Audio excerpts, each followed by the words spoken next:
go put that in SWAT A so you have A and B full. Start the record after the national anthem, and then hopefully Irvin comes so we can then start getting all this taken care of. Thank you.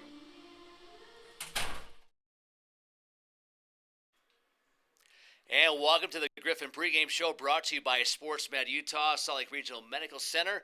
Joined now by Griffin's women's head coach Shelley Gerard. And Shelley, big weekend. The top three teams in the RMAC are in town.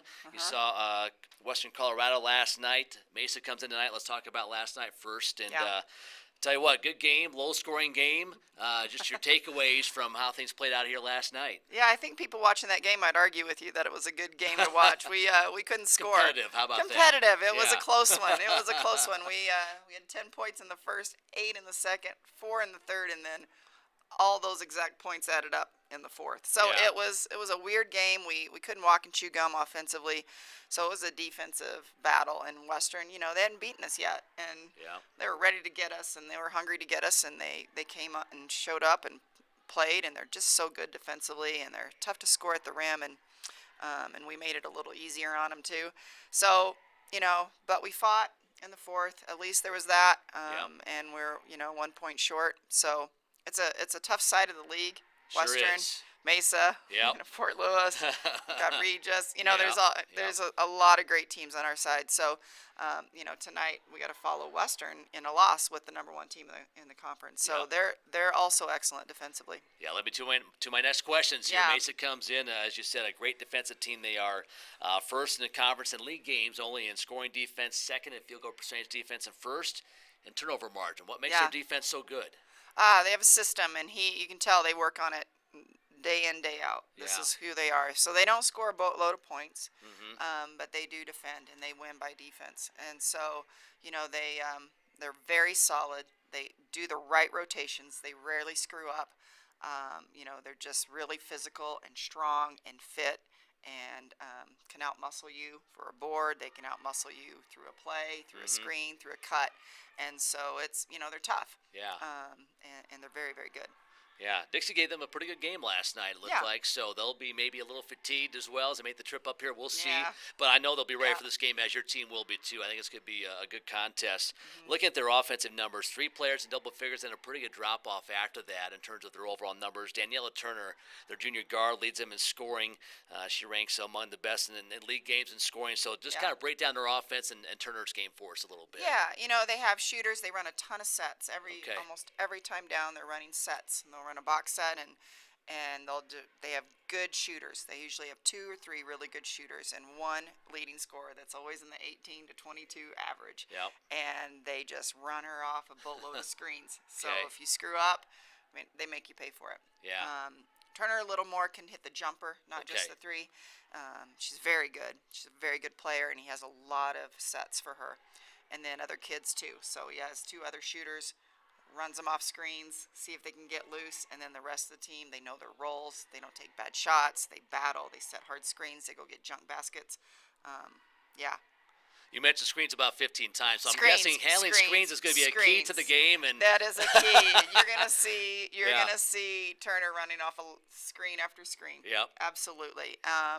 They also can drive baseline really strong. Their point guard will push and transition to the rim. She's strong. She's heady. She gets to the free throw line. Just tough. They're tough. They're mentally tough. They're used to winning. They've been D2 a long time. They've won a long time. They've won this league many times. They have that in their DNA. So they're a tough matchup. Might be a night where first team to 50 wins. We'll see how it plays out. We'll see how it goes. All right, should be fun. Mesa comes in 12-0. The Griffins 10-2 in the RMAC. That will do it for our Griffins pregame show brought to you by SportsMed Utah. Salt Lake Regional Medical back with Labs and Tip in just a moment on Griffins TV and the RMAC Network.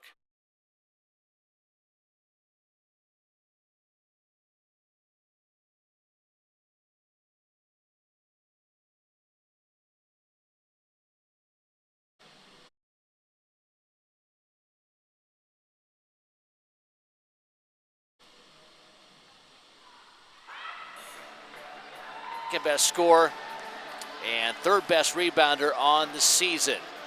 And they're coached by Shelley Gerard. So a couple of teams that have been ranked in the top 25 this season, and this is one of those dates we've had circled on the calendar since the schedule came out and we saw the preseason poll, and it's held up pretty much as we expected. The Griffins, a couple of conference losses. They fell to Colorado Mines here on January 3rd by 10. Last night, Western Colorado, the third-place team in the conference, just a game back of the Griffins entering play last night. And they came in here and got the W, but a chance for the Griffins to break that tie for second place if they can take down Mesa here tonight. We are underway from Benkin. Griffins in the home whites, Mavericks in the road maroon uniforms. Anderson pulls up 10-foot jumper, won't go on the hands of several Griffins. Tolowono tips it to Martin. So first chance here for the Griffins. Ryan Rawlings, as we said, a shakeup in the lineups. Abby Mangum had gone a few times. Kaylee Carlson had gone quite a bit this year for the Griffins, but it is Rawlings who gets the call here tonight. Shot clock down to 6. Rawlings has to pick up her dribble. Gets caught down to Krebs. Double team on her. And shot clock violation. Well, this is a very good defensive team for the Mavericks. Again, first in the conference in league games only in scoring defense. Second in field goal percentage defense. Second in three-point percentage defense. So we expect another low-scoring game here tonight. And I've been impressed just in the first minute or so by what I've seen from these two teams. Long three in the way, won't go. Off the hands of Rigsby. Martin comes front court. Drops it down to Tolowono right side. Back out to Martin. Drives the lane, a kick out. Everywhere the ball goes, the Mavericks have recovered, and they have been all over it. Krebs, a nice feed from McGinley. Can't finish. Krebs goes to the deck. And the jump ball. Possession to the Griffins.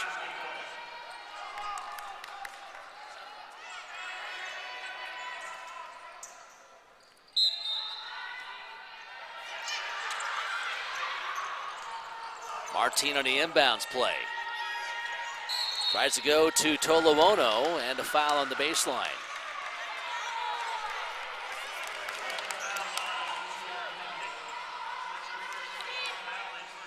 Will stay with the Griffins. Martin lobs into McGinley. McGinley takes some contact up top, and the foul calls against Rigsby.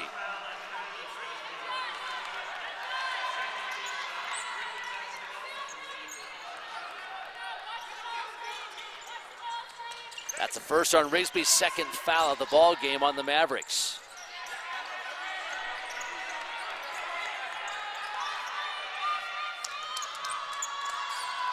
Rawlings again to the lane. Tried that pivot foot, but nothing called. Martin has it taken away. Steal by McNichol. Rawlings takes it right back. No numbers for Rawlings. Nice feed to Tolowono. They get a double on her right away. McGinley. Tolowono left alone. First basket goes to the Griffins. You can tell right now this is going to be a high-level play here tonight. Both teams well coached defensively. And very efficient in the half courts.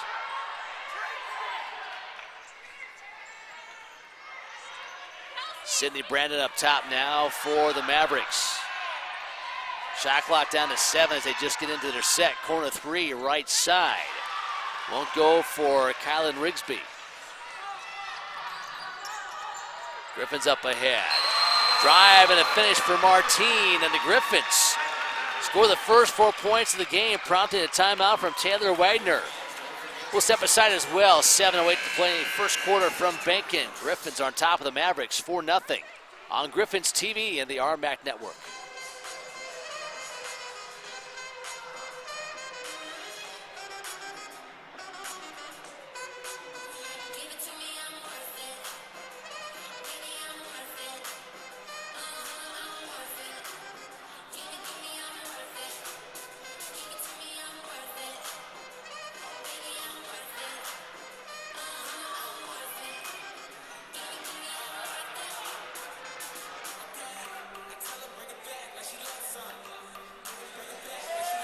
Checking the RMAC women's basketball standings entering tonight. Mesa alone in first place at 12-0. They now have a 2-game lead over Westminster and Western Colorado. Both of them come in 10-2.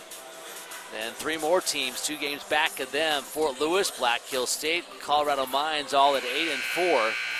So that's the top 7 in the conference. Dixie State right now in that 8 slot at 7-5. MSU Denver, Colorado Christian, both at 6-6.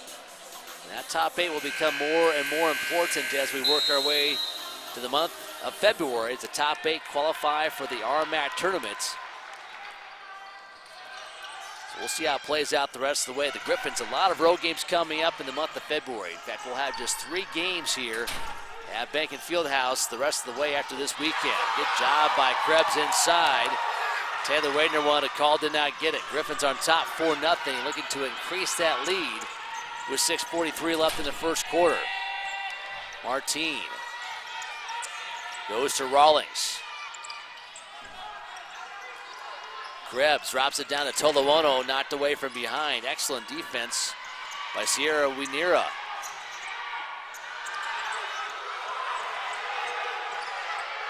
Down to Krebs, they'll double team her.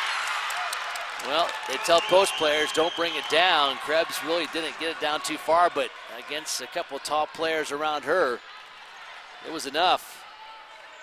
And that will be a turnover on the Griffins. That's their second one tonight.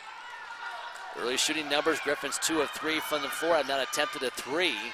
Mesa 0 for 4 from the field, 0 for 2 from beyond the arc. Out of the lane, high pass taken by Brandon. Shot clock at 8. Baseline drive. Off the window, won't go. Second effort does, and a chance for a 3-point play. Kylan Rigsby. Out to Beck, Colorado, transfer from Grand Valley.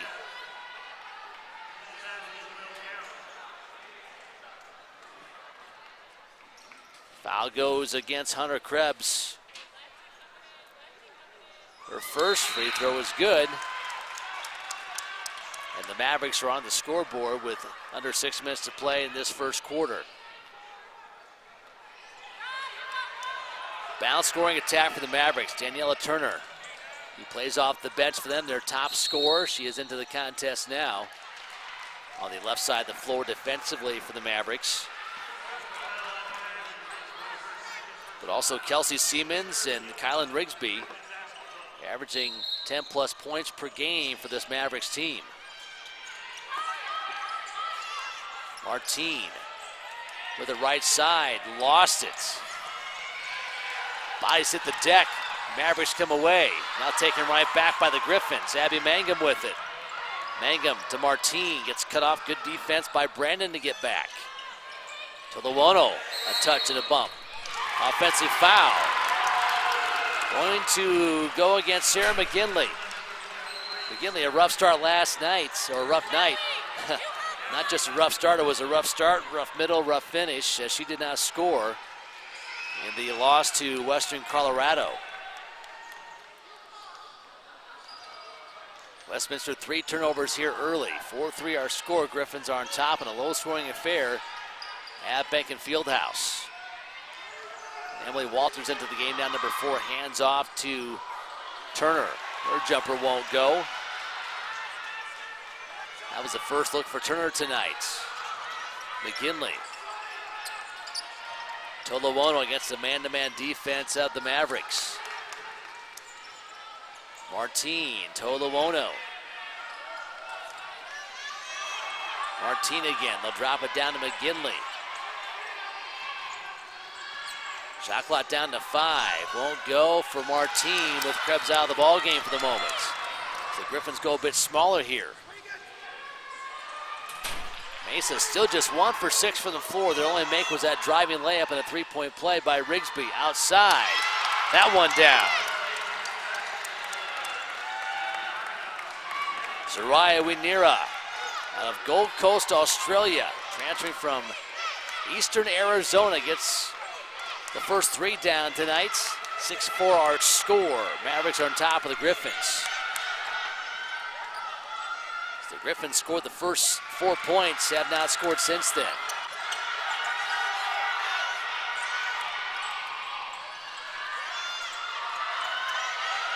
Shot clock at 1. That one barely crossed the left side of the rim, and Tolawono with the old board for Westminster.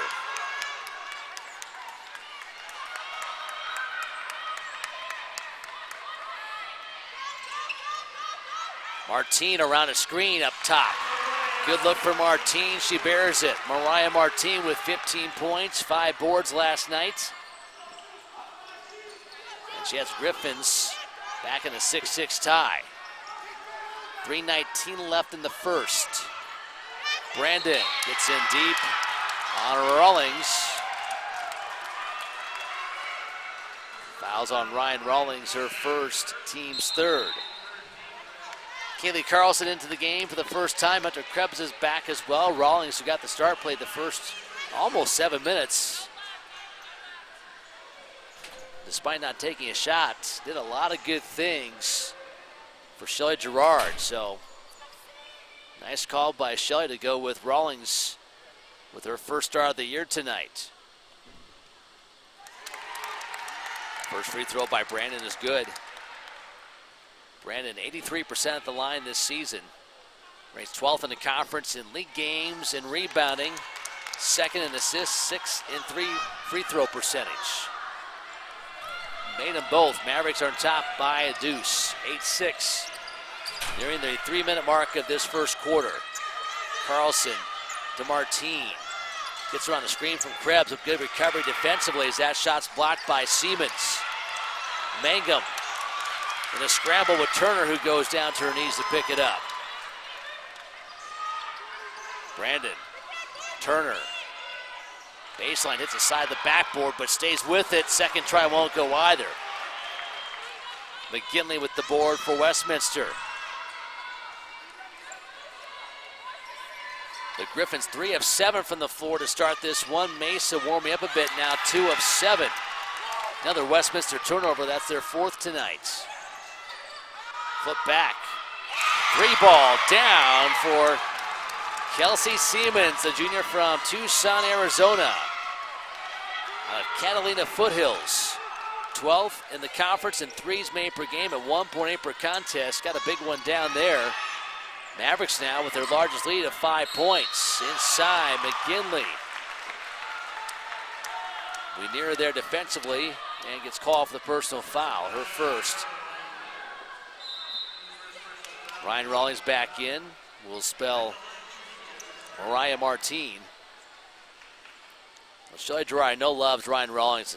Says she's a player who just does a little bit of everything. So reliable.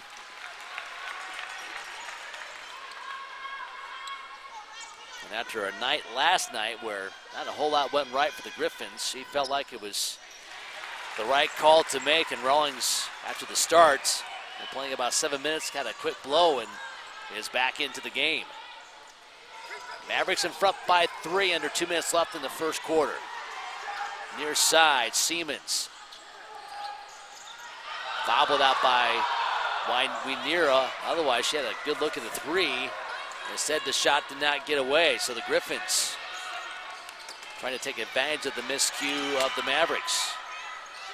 Rawlings, 3-ball. Back iron won't go. And the Griffins relinquish a chance for rebound by getting everyone back. Griffins an early 7-3 edge on the boards. Point blank shot won't go.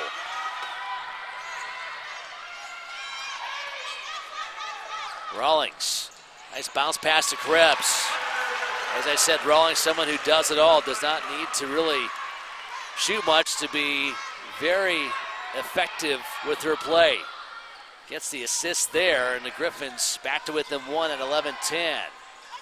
Long try won't go left side by Brandon. Out of bounds and will stay with the Mavericks. Sarah McNichol back in, the South Jordan, Utah product out of Bingham High School.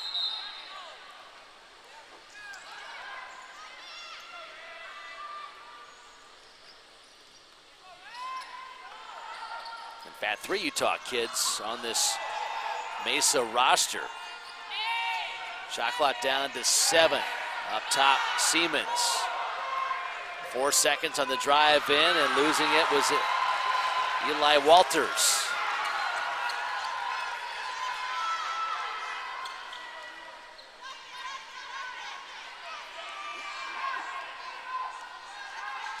Three-second difference, game clock to shot clock as Westminster will wind it down as our first quarter about ready to come to an end.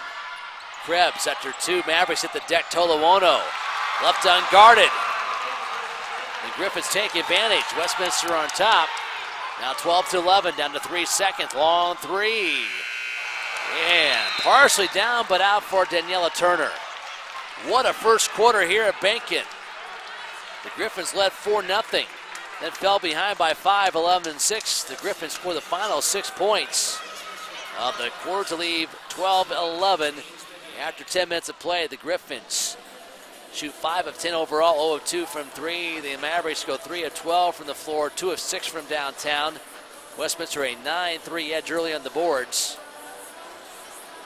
And top scores in the game, Mariah Martin and Hunter Krebs with 4 points apiece. Tol Siemens and Guinera with 3 points all lead the way for the Mavericks. After 1 quarter, Mavericks are on top of the Griffins, or trail the Griffins, I should say, 12-11 on Griffins TV and the RMAC Network.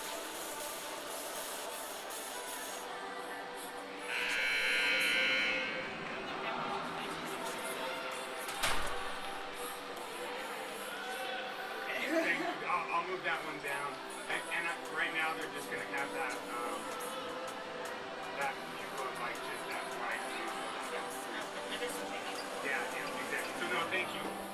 Well, and actually, hey, you don't have to switch back and forth other than, you just have to quit, but it should be recording all 3 times.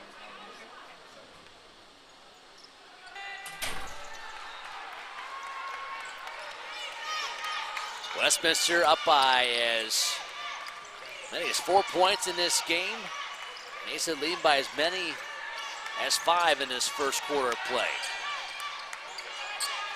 Griffins on top, 12-11 as we get started in the second quarter. Mike Lagerschultz and our crew. Great to have you with us on Griffins TV and the RMAC Network. The drive in deny for the Griffins. Here come the Mavericks the other way. On high, Daniela Turner gets it back now. Mangum trying to recover, does get a hand just in the vision. Turner to distract her look just a bit. Shot was off the mark. And it will be Griffins basketball out of bounds.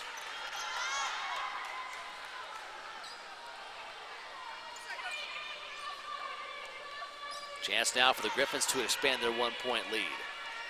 Ryan Rawlings calls up Mangum for a screen. Still man-to-man defense here by the Mavericks, poked away, and they force the turnover.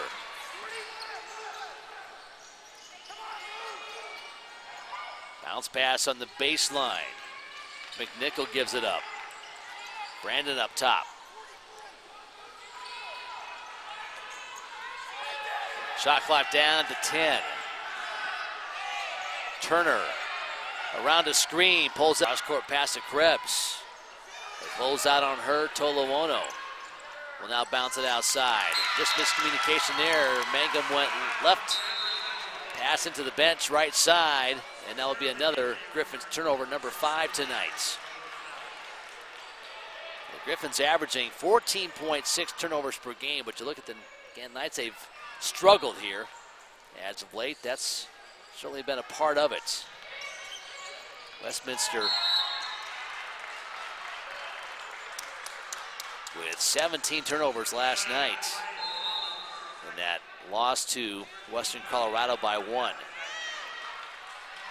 Good effort by Mesa to win on the road last night at Dixie State, 59-51. The Mavericks outshoot Dixie 37-30%.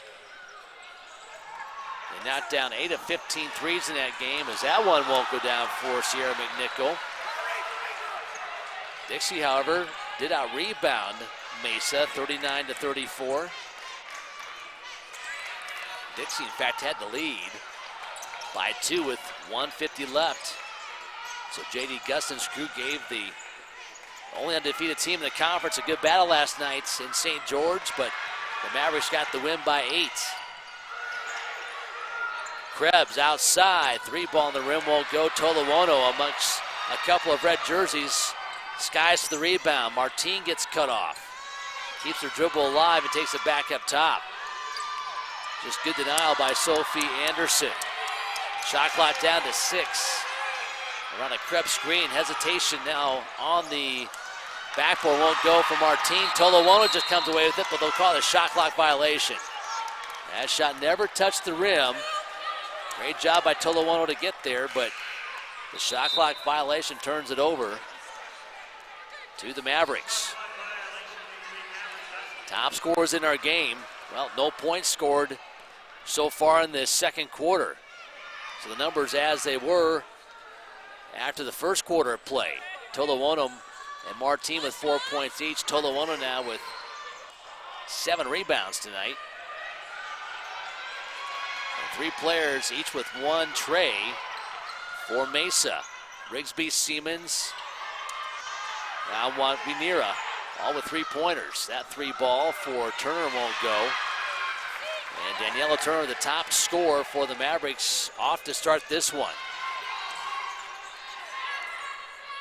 0 for 4 from the floor, 0 of 2 from downtown in 10 minutes of play. Griffins up by 1. Martin, strong drive in, met by Anderson and fouled by Anderson.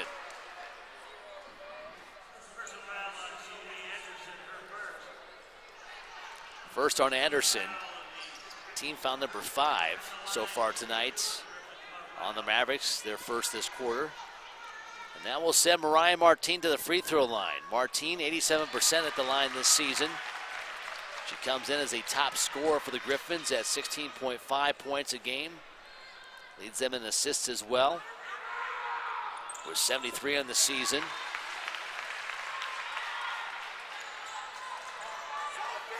Made both free throws, and the Griffins now in front by 3 at 14-11.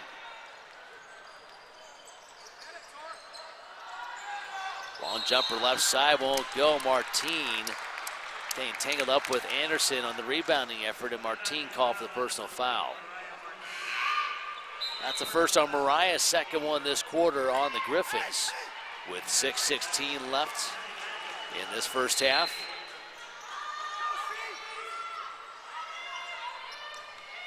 Outside Turner out of Boca Raton, Florida.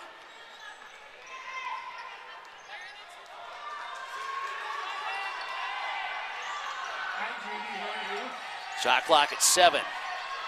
McNichol on the baseline, outside. Turner, floater from 10. Hits the rim twice, won't go, and bodies get tangled up on a rebounding effort. Fouls on McGinley of the Griffins, I believe. That will be her second. She just kind of got under one of the players for the Mavericks. That will bring Kaylee Carlson in for McGinley.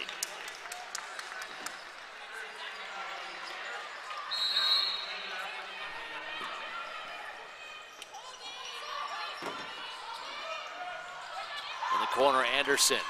Back up to Daniela Turner.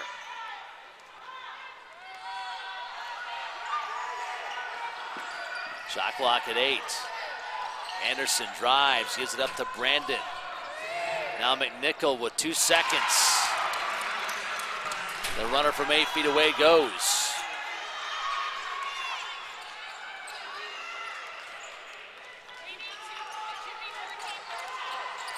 That's a 1-point game, 14-13. Mangum. To back it outside. Krebs. Martin. Little step around from Brandon back at the Krebs. Her 3-ball won't go. Rebound taken by Turner. Mesa 1 for 7 shooting in this second quarter. The Griffins 0 for 3. We've had very little scoring in this second quarter of play. And the defense having a lot to do with that. We saw more good defense right there. 4:49 left in this first half from Bankin. low-scoring affair as the Griffins lead the Mavericks 14-13 on Griffins TV and the RMAC Network.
One-point game here at Bankin Fieldhouse. Westminster 14, Colorado Mesa 13.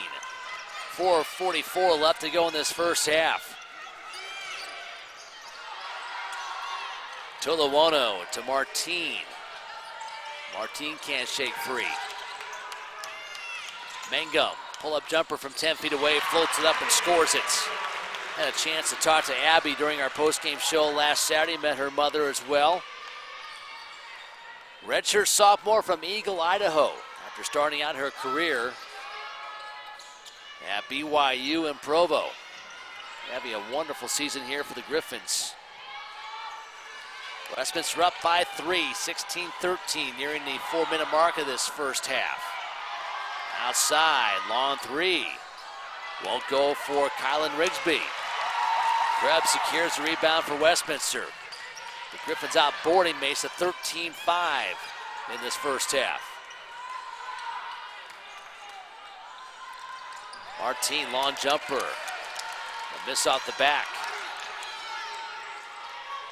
Martin, a 2-for-4 start to this one. Sydney Brandon clears things out, although she has McNichol on the baseline. Floats it to her, scores it.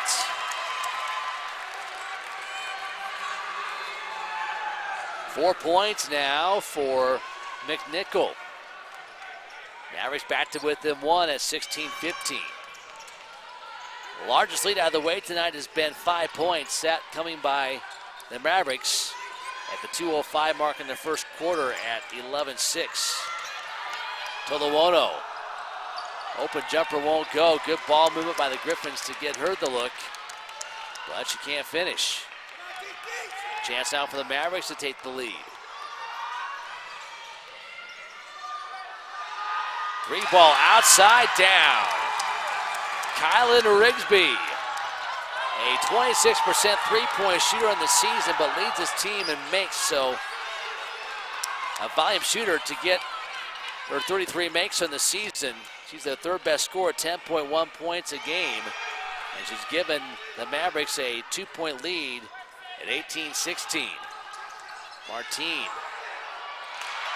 finds Krebs. Boy, good job by Kelsey Siemens defensively on Martin, but a nice cut to the rim by Krebs gets her an easy one.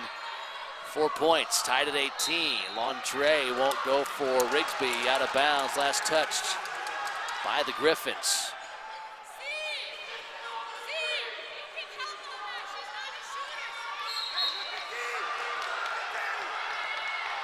Bounce pass up top, Turner. Nice bounce pass to the rim. Excellent cut by McNichol.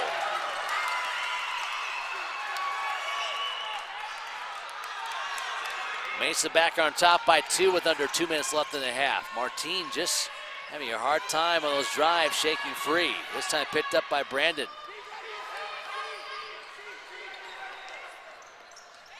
Krebs and Tolowono, a double screen set. Brandon fights through it. Shot clock at 10. Stolen away by Brandon. And Griffin's a good job with some screen action to get Mariah Martine free. Just a better job on the defense by the Mavericks. Outside, 3-ball down. That one by Kelsey Siemens. Siemens, 46% from three-point range this season. 41 of 89 coming in. That one off the mark by Martine, out of bounds to the Mavericks. So Colorado Mesa now with some momentum. They've outscored the Griffins 10-2 as of late. To take the lead by 5. This equals their largest lead tonight.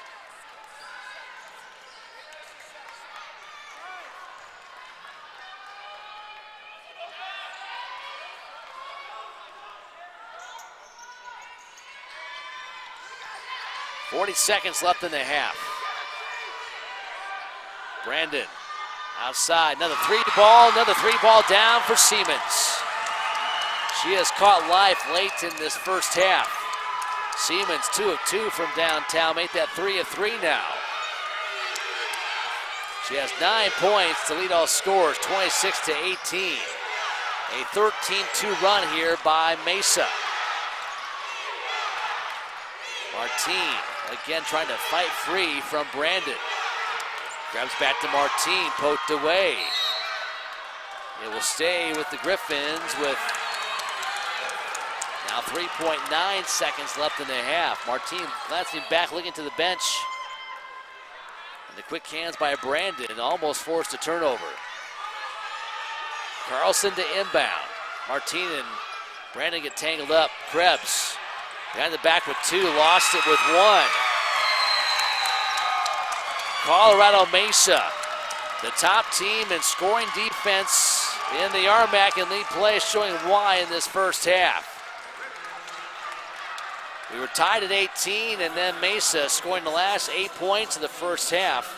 A 13-2 run by the Mavericks to close out this first half of play, and the Griffins down by 8, 26-18. Shooting in this first half, Mesa at 34% overall, 9 for 26. They go 5 for 13 from beyond the arc, but heat up late as Kelsey Siemens got things going. And for the Griffins, they shoot 37%, 7 of 19, 0 of 5 for 3. The Griffins outboard Mesa 14-7. Turnovers in our first half, 6 by the Griffins, 3 by Colorado Mesa. Some individual numbers for you. Kelsey Siemens knocking down 3 threes late in the half with a game-high 9 points in the first half of play. 6 points by Rigsby, 6 for McNichol as well. And for the Griffins, Mariah Martine with a team-high 6 points. 4 points for Hunter Krebs, 4 points, 7 boards for Caitlin Tolowono. So a 13-2 run by Mesa closes out the half. They lead the Griffins at the break, 26-18. We'll step aside for some good halftime entertainment here on Griffins TV and the RMAC Network.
Norm's here. How does that look? He's taller than me. Norman's about this tall. How you doing? Not too bad. So you had gymnastics? Had gymnastics last night, yeah. Yep, there's yours. That should be my last miss of the season, so. How'd they do? They beat Arizona State pretty easily. Yeah. So they didn't do No, they're not ranked. They've been ranked top 25 for like in the 225 range in Utah Spit, so it was about like we thought. Nice win last night. Yeah, kids played well. Especially if we got Yeah. typically played good. We should be. Yeah. Yeah. Done, so.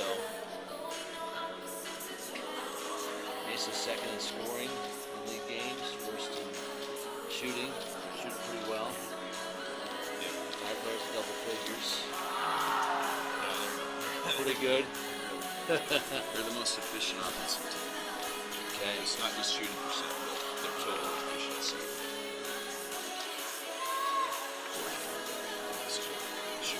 Yeah, gotcha. Yeah. Okay.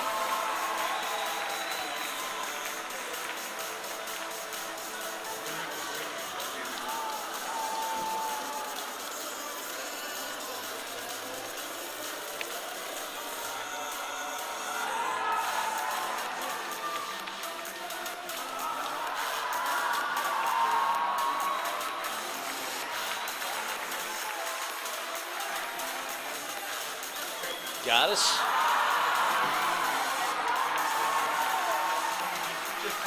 Test 1 2. Test 1 2. Is it working?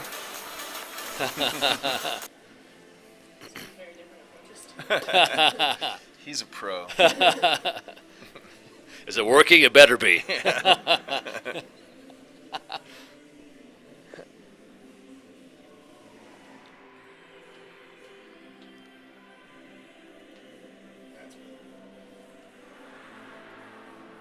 don't need all of that nonsense going on.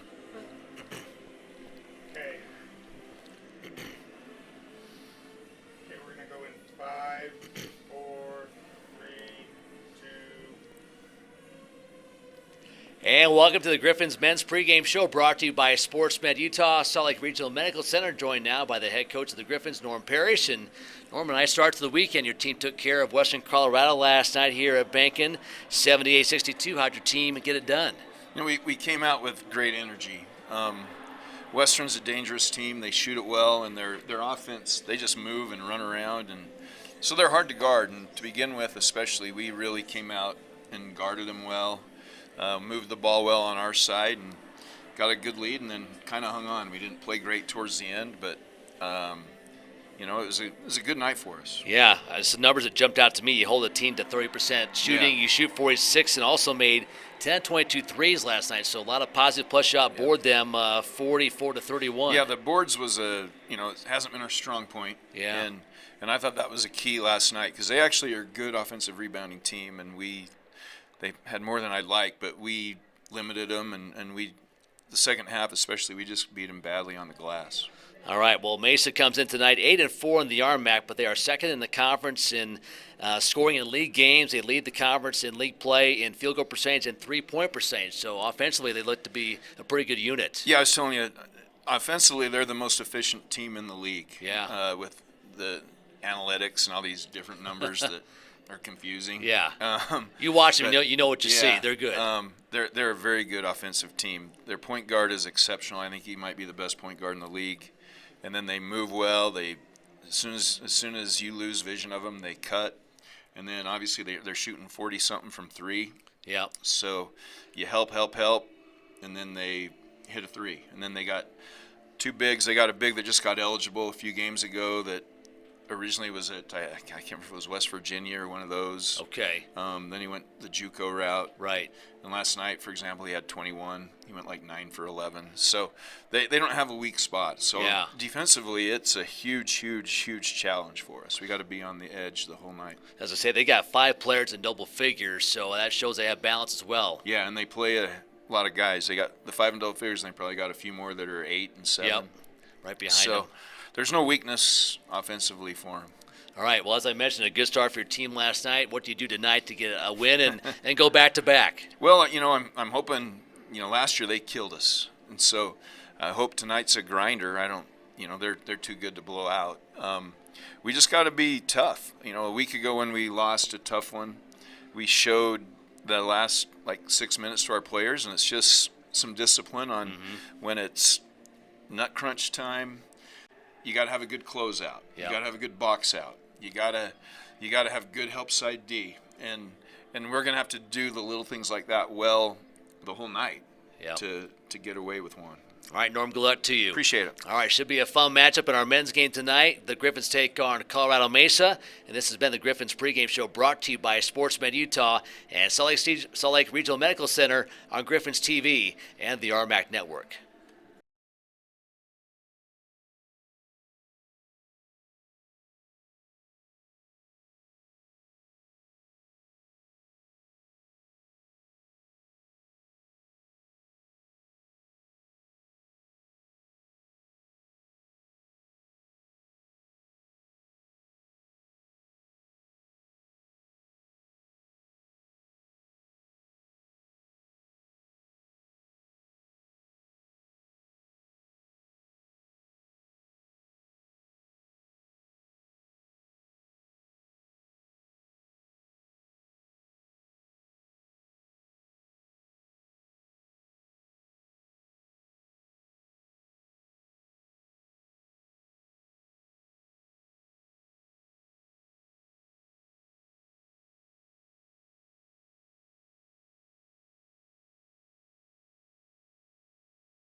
She is now 2 for 6 from downtown, 29-18.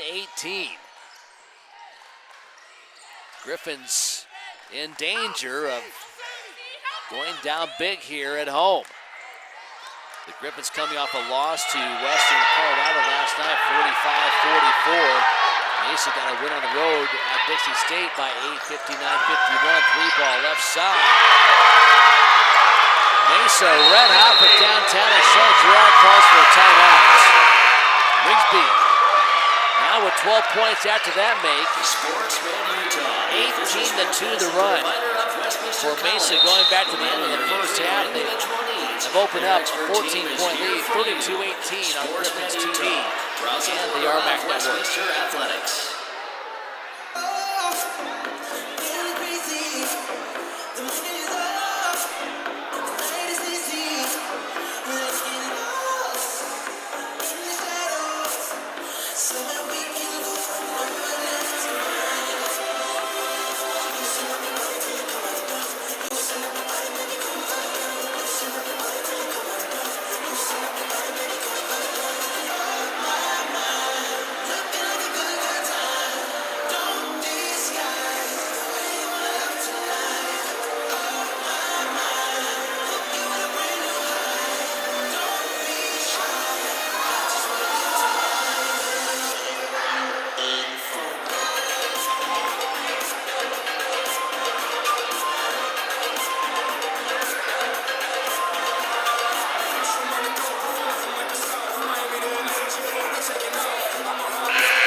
Have it rolling now in this one as they have outscored the Griffins 18-2.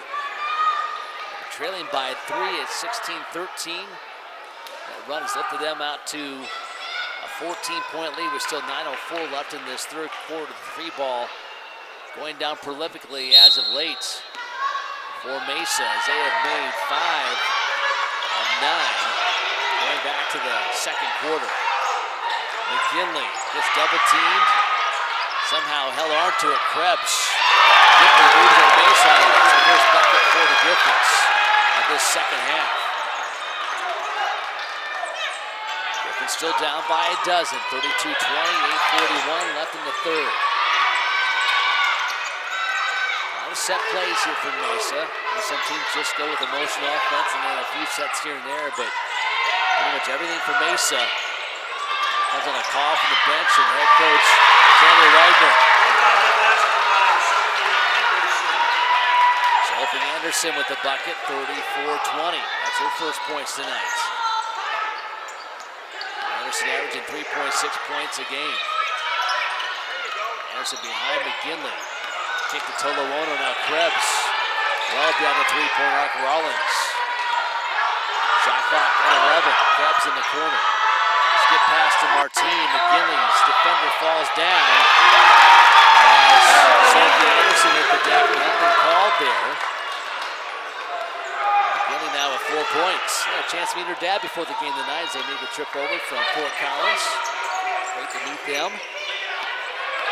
34-22. Mavericks still in front by 12. Tolowono, a tip ball, ends up in the hands of a three-point shooter. That one won't go for Rigsby.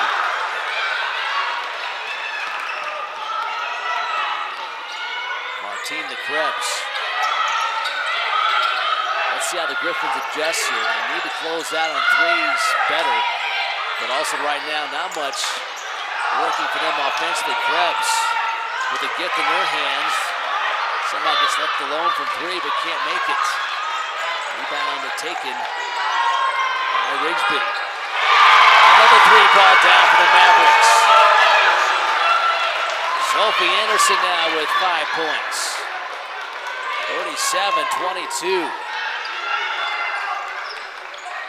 Largest lead now of the night for Colorado Mesa.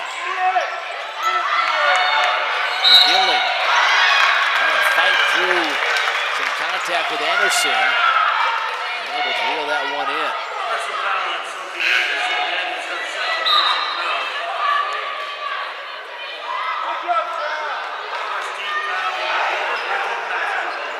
So subs both ways. Carlson till the 1 and McKinley. Rawlings and Krebs on the 5 and the 4 for Westminster. Krebs on the inbounds play. They're at the free throw line. Doesn't give up on it. Siemens had to get some ground. Krebs scores it. 37-24. Still a 13-point lead for Mesa. Not for 3, but another long jumper down. Daniela Terminal. You hear the fans from Mesa behind us here. They got a bunch of them on hand here at Banking Fieldhouse. I mentioned they've got 3 players from the state of Utah. Morgan Myers out of St. George, who has not played tonight. Savannah Dongard from Eagle Mountain, Utah. I've not seen her this evening. But those folks all on hand here to cheer on this Mavericks crew. You've seen a lot of Sierra McNichol, junior from South Jordan, Utah Bingham High School. This is a big game right here. The difference after the loss last night to Western Colorado now. 2 games back of the Mavericks in second place, tied with Western. Both of those teams at 10-2. The Mavericks 16-2, but they have not lost since 2 early games back in November.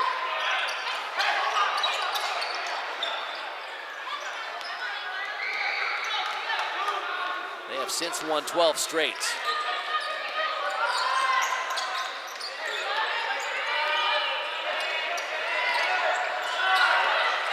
Shot clock down to 7.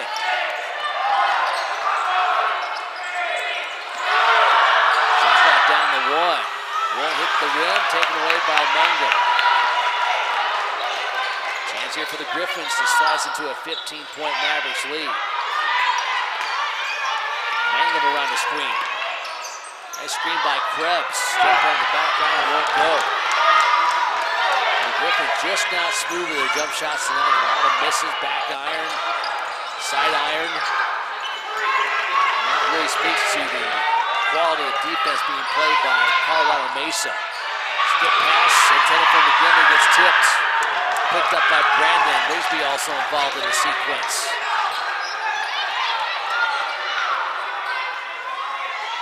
Westminster shooting 3 of 5 in this second half, but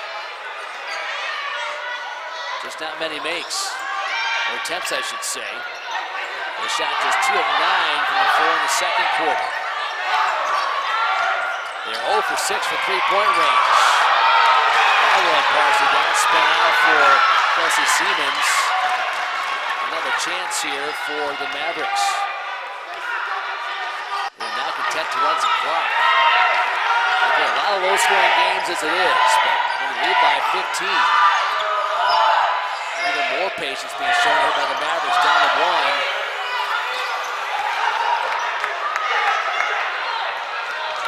That would have been a shot clock violation there. Mangum kicked out for a 3.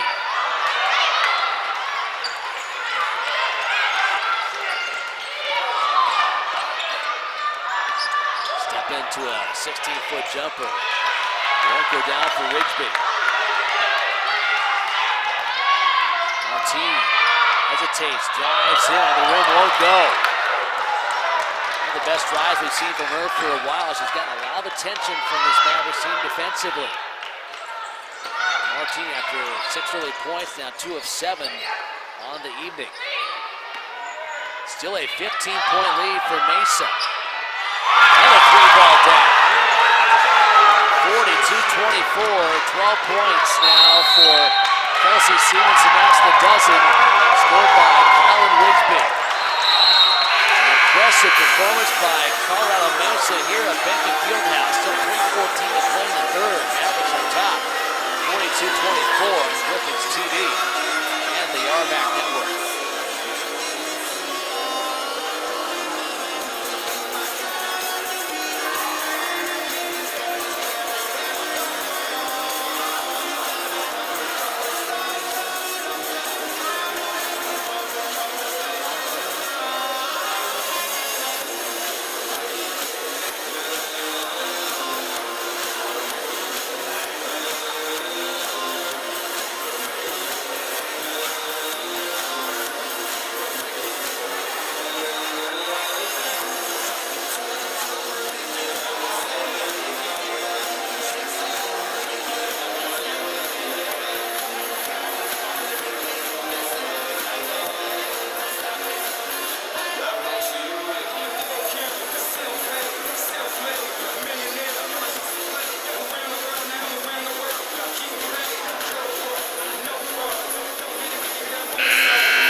I talked to Shelley Gerard during our pregame interview. She mentioned the word screens about 15 times in about a 4-minute conversation when we talked about the strengths of this Mesa team, and we've seen a lot of that. Screens lead to open jumpers. The Mavericks have caught fire from beyond the arc, especially late second quarter into the third quarter.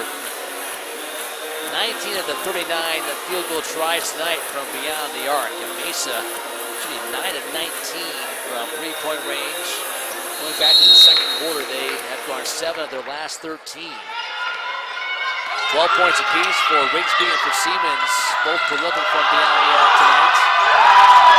Siemens 4 for 4, Rigsby 3 of 9. Up the long, Krebs, can she get a 3-ball down? She does. Just 9 points for the Griffins since halftime. Mesa an 18-2 run from the latter stages of the first half to early first half, and that really broke this game open. Griffins now showing some life with 2:37 left in the third. Carlson puts it off by Brandon Martine, left alone for 3. Griffins back to within 12. Couple defensive breakdowns there by the Mavericks, which has been uncharacteristic of them tonight. The Griffins shooting just 37%. Make that 40% from the field, but just not many good looks to get shots away. Shot clock down to 5. Off the window. Won't go for a Turner.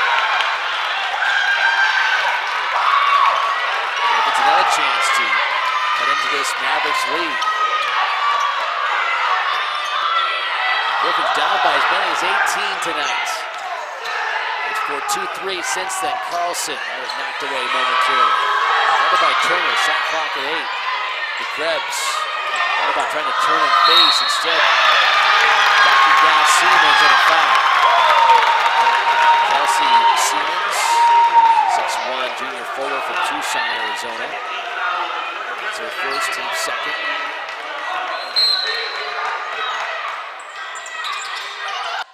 McGinley skipped past the Krebs.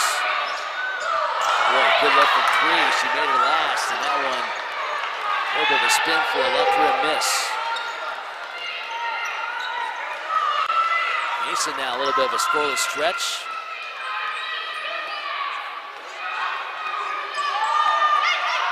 In fact, almost 2 minutes without a basket for the Mavericks. A little handoff and a screen to free Turner. Martine leans in at the body, gets tangled up in a whistle. Not a whole lot there for Martine to work with, kind of turned her left hip into her defender and gets the foul call to go her way. Ball goes against McNichol, her third. No one in any foul difficulty to speak of, except now McNichol and Rawlings with 3 personal fouls for the Griffins. Which are good by Martine. Ryan Martine, the first Griffin in double figures. I'll take that back. Krebs has 11. Martine now with 10. Make it 11. Griffins back to within 10. 42-32. 1 minute to play in the third. Griffins need a defensive stand here and then some more points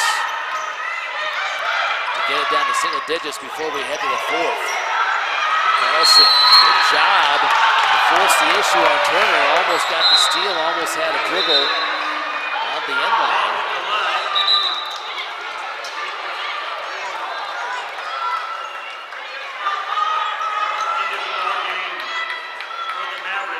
We'll stay with the Mavericks.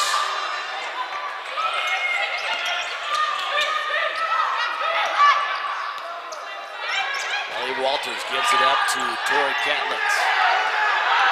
9-8 on the shot clock.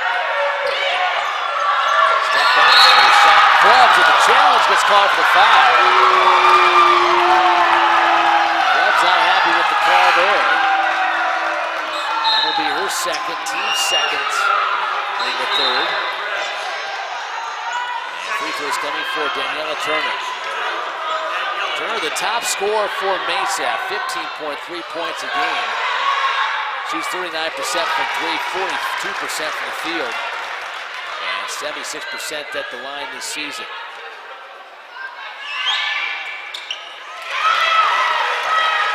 Got them both. 12-point lead for the Mavericks, 44-32. 3-second difference, game clock to shot clock.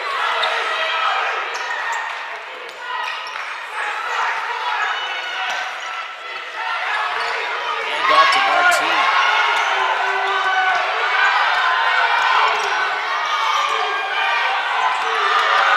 Tolowono turns the corner with 2. Nice cuts, well done for the Griffins.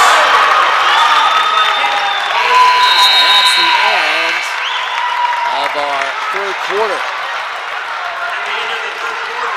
Westminster outscored by the Mavericks 18-16 in the third. The Griffins shoot pretty well, 54%, 6 for 11 overall. They did finally knock down some threes. After an 0 for 5 start, they go 2 of 5 from beyond the arc in the third quarter. Mesa gets 5 more shots than the Griffins. They go 6 for 16 from the floor, 4 or 6 from beyond the arc. Rigsby and Siemens lead the way for the Mesa Mavericks with 12 points apiece. Krebs with 13, Martin with 11 for Westminster. On to the fourth quarter. Mesa on top of Westminster by 10 on Griffins TV and the RBAC network.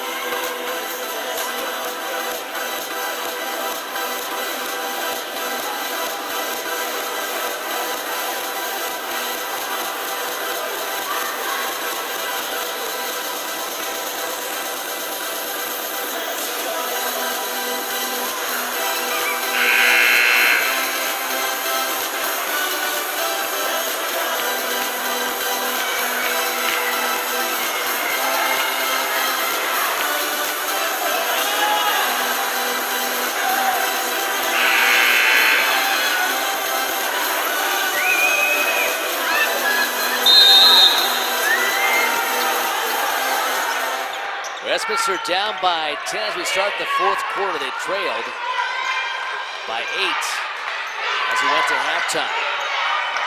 Key stretch in this game, the Mavericks had a 13-2 run to end the first half. They scored the first 6 points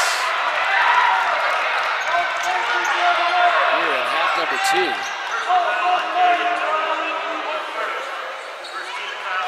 So a 19-2 run for Mesa opened up a 32-18 lead.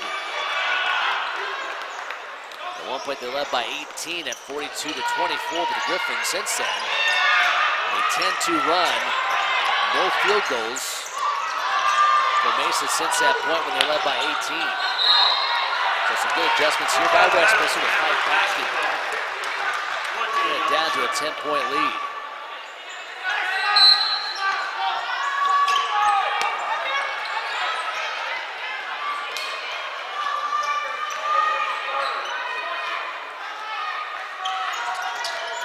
Sidney Brandon from Grand Junction, Colorado out front. Drive from the left baseline by Turner. Put back effort by Catlett won't go. Griffins. Shot in transition won't go. And a foul on the baseline. Whistle against Kelsey Siemens, her first. So 3 subs come in here for Mesa. McNichol, Rigsby, and Siemens all checking in.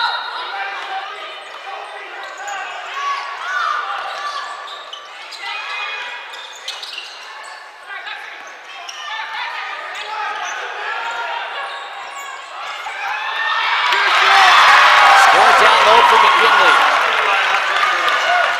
Fort Collins, Colorado with the first points of our fourth quarter. McGinley with 6 points after going scoreless last night. That one left short. Tap up won't go. Griffins down by 8, up ahead. Tolowono in front of the pack. Oh, that was a chance there for a 3-point play. Should get free throws instead. Good look down the floor to find Tolowono behind the pack. Free throws coming here for Caitlin. Tolowono, 5th in the conference in rebounding, 12th in block shots in league play. This season, Tolowono 78%.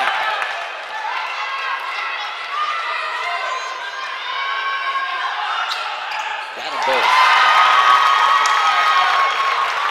How about this since the Griffins were down by 18 at 42-24. It has been a 14-2 run.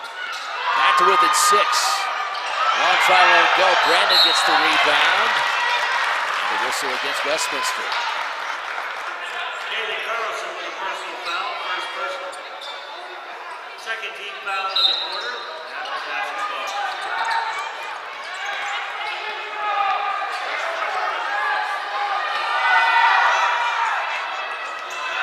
Shot clock down to 11. Brandon right side on the catch. McGinley stays with it, flips it back. Rigsby, 3 ball. A bit longer, back iron miss. McGinley the rebound. Martin harassed by Brandon. Martin waits his front court, back to McGinley. Back iron miss. Good job by Tolowono not to give up on it. Saves it instead to Brandon. Here comes Brandon down the floor for Mesa. Martin makes a change direction, but Brandon stays with it. First field goal since the 3:14 mark of the third by Mesa. The Griffins come right back to make it 46-40. 13 points now for Martin. Still into the type of game we were hoping to have here tonight. We're 7:20 left in the fourth. 46-40. Mavericks are on top of the Griffins. A top 25 showdown here at Benkin. Mesa ranked 22 in the country. The Griffins number 15. Entering this weekend. Shot clock down to 5. Deep 3. Final miss. Nice shot clock for Rigsby.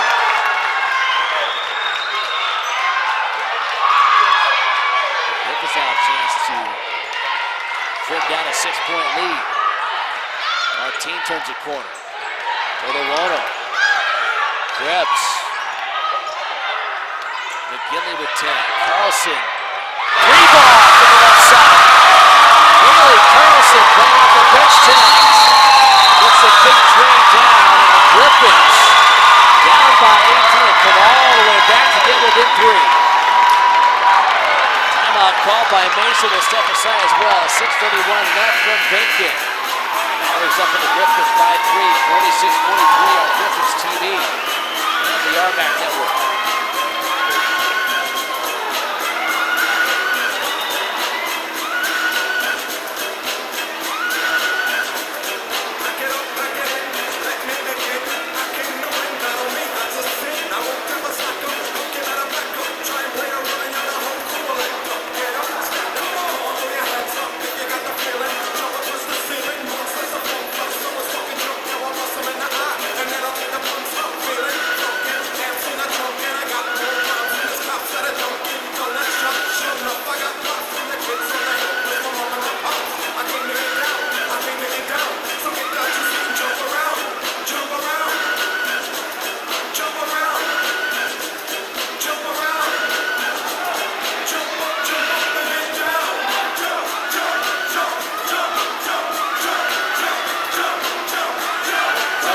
Westminster got down to Western Colorado. Outscored Western 22-10 in the fourth quarter. Comeback came up short. They lost 45-44 to a team that was 8 behind on the RMAC standings. Western with that win is now top of Griffins at 10-2, and they both chasing down the Mesa Mavericks. 12-0 in conference plays Mesa. The Griffins after being down by 18. 19-4 run to get back to within 3, 46-43. Still 6:20 left. Shooting in this fourth quarter, the Griffins 3 of 4. Mesa 1 for 8. And just one field goal since the 3:14 mark of the third quarter. That has allowed the Griffins to take an 18-point deficit. Trim it down to 13 or make that 3 points. Shot clock at 12. Martin trying to work in on Brandon. It's a double screen up high. Brandon falls down. Defensive foul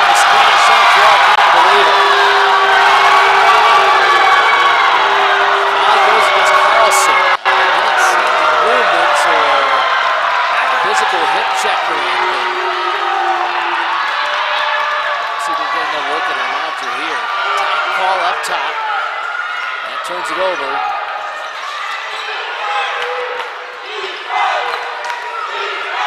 36 left. Carlson did have John Lloyd over that left hip, and that's what got the call to go against him.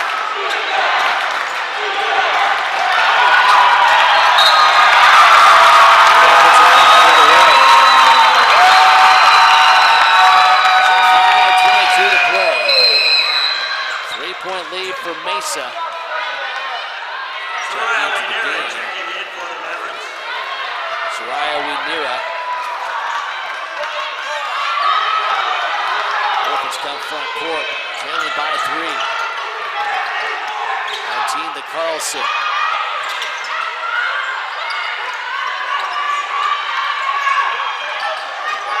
Carlson got a floater pass, I think, towards Tolorano. Maybe had it knocked away from behind. Chance now for Mesa to increase their lead. Under 5 minutes to play. Westminster out shooting Mesa for the night, 47 to 32%, but the difference maker has been 3-point shooting. The average 9 for 23 from downtown. The Griffins just 3 for 12. 3-ball, right side, down. Sydney Brandon.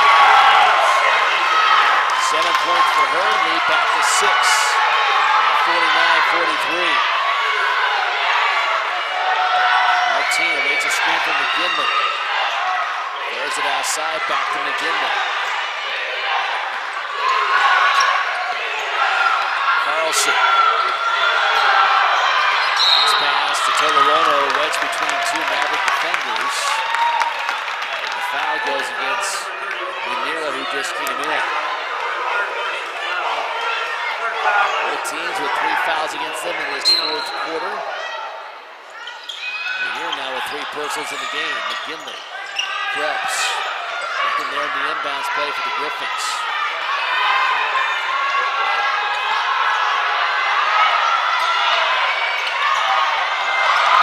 Mariah Martine finds Krebs. Oh, it would have been a huge 3-point play. Just would not go down.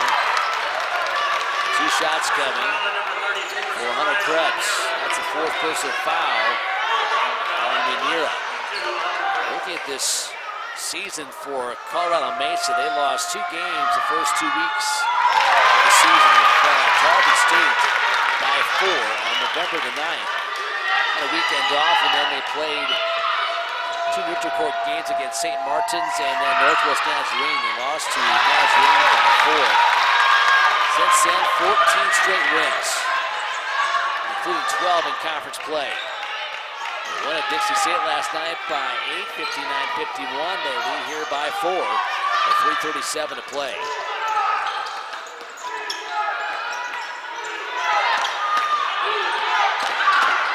Off of the baseline is Rigsby, left to shorts.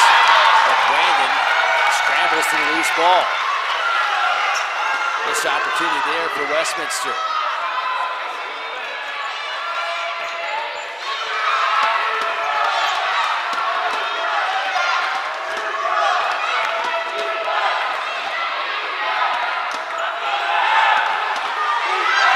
Clock down to 10. Out top, Rigsby. Brandon with 4. It's floated up with 2. Caught the rim, won't go. Great job for the old board. Love the hustle from Winera, playing with 4 personal fouls. Another chance to run some clock here for Mesa. Down to 4 seconds, another deep 3. Back iron. Won't go. Carlson rebound this time for Westminster. Griffins down by 4. To Martine, no one within 10 feet of her. She breaks it right side. 16 for Martine. Griffins within 1. Timeout called by Tyler Randall. This team got the lead to 18, and they tried to put this game on ice. Has not worked for them. The Griffins, since being down 42-24,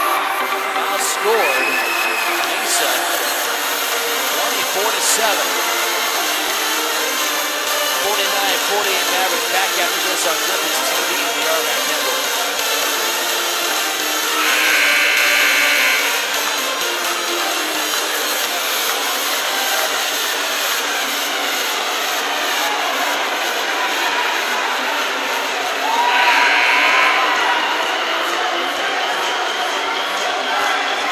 Top 25 matchup tonight from Salt Lake City is just how you want this one to be. Colorado Mesa ranked 22nd, Griffins 15th in the country. Griffins 2 losses in conference play, both coming here at Bank Fieldhouse, but a chance to hand Mesa's first loss in league play here tonight. Griffins down by as many as 18. They've outscored Mesa since then, 24-7. They're back to within 1 with under 2 minutes to play. Shot clock down to 5. Tip ball. Carlson. He's going to have to turn it. Carlson again to reach in. And unfortunately, no one there. The Griffins now, the shot clock's at 0. Should be a shot clock violation if we see this right.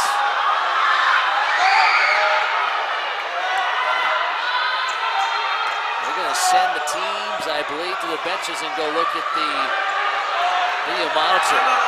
Now, hard to tell. The ball was on a slow roll across the floor towards the Colorado Mesa bench.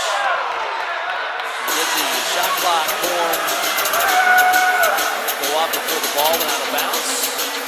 Or was the ball still in play? That's what we're trying to sort out. Key sequence right here with 1:48 up in the Griffins. Gained by 1 at 49-48. Great job by Kevin Carlson. Entire trip down the floor defensively.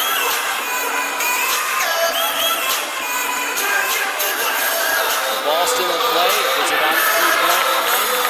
And the shot clock is 0, so a shot clock violation. Let's see if there's a replay right there.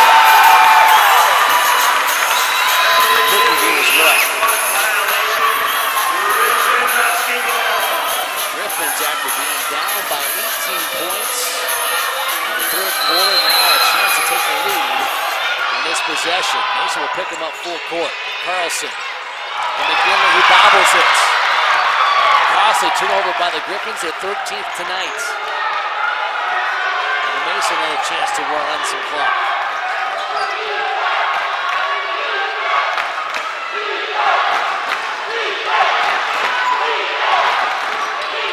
On the right side, a little bump. That goes off of Winsby. Down to 1:27 left, and once again we'll see full court pressure here by Colorado Mesa. McGinley in the Krebs, trying to find Martine, and they do. Krebs will give her a screen just to give her some help. Griffins down by 1:15 left. Martine around a total on the screen. Did not squeeze off the shot. Shot clock down to 14. Down to McGinley. Double team comes. So does a foul.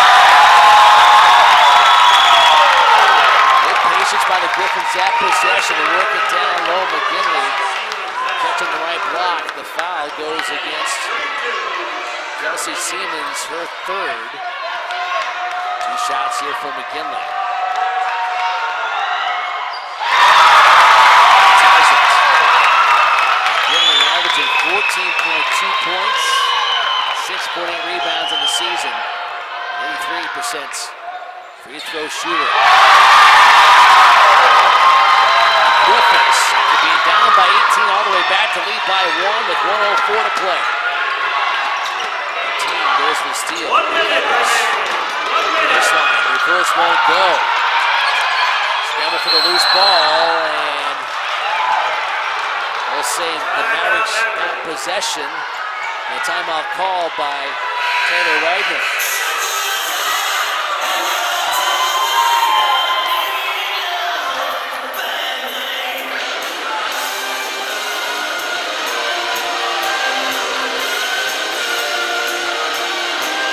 Timeout, we'll keep it here, 54.2 to play.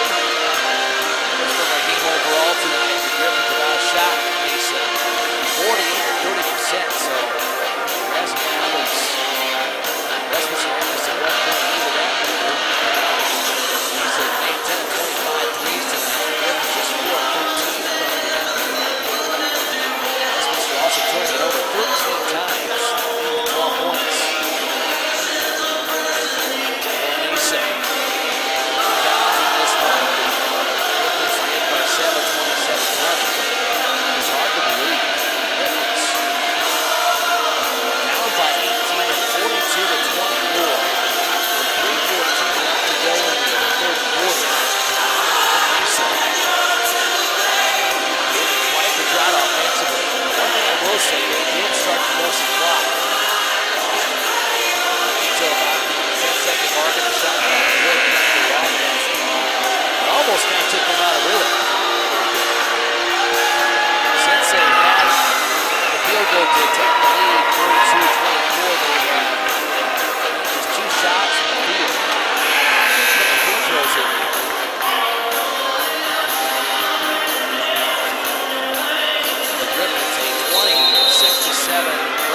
up by 2 free throws a moment ago.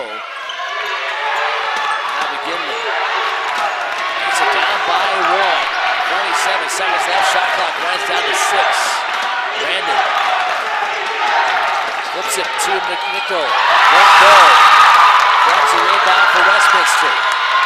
Griffins now lead by 1.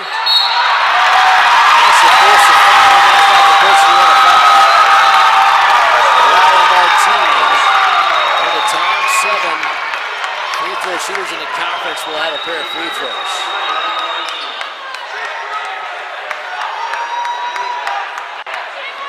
Colorado Mesa 12-0 in conference play. The Griffins 10-2.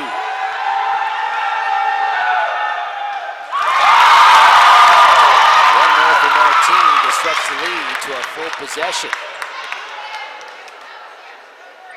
17 points for Martin tonight. 3-point lead for the Griffins.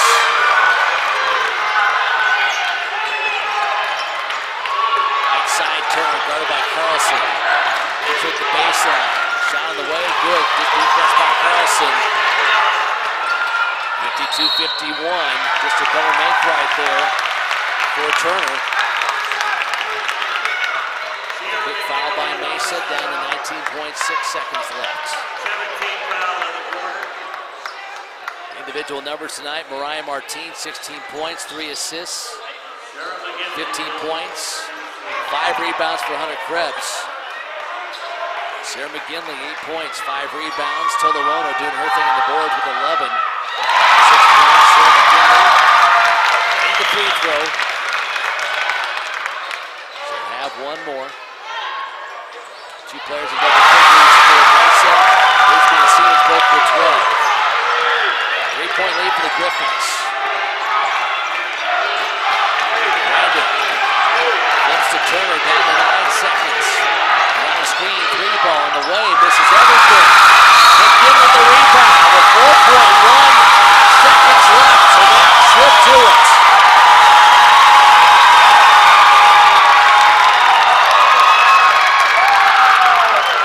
What a comeback by the Griffins here at Benton. This game appeared to be all but over, and we were just wondering if Mesa might completely blow the Griffins off the floor here in Salt Lake City, up by 18, 32-24. Griffins come all the way back, now in front by 4. One more free throw for McGinley. Griffins still up by 4. Final seconds. Won't go. Westminster roars back from down by 18 to win by 4, 55-51.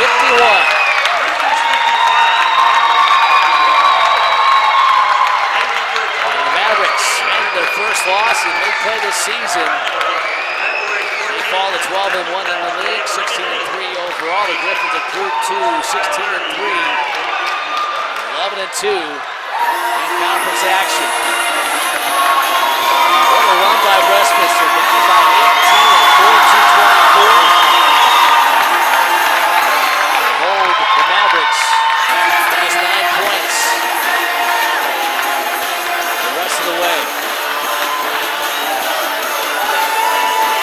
The Griffins outshoot Mesa 40-31%. Mesa 10 for 26 from 3.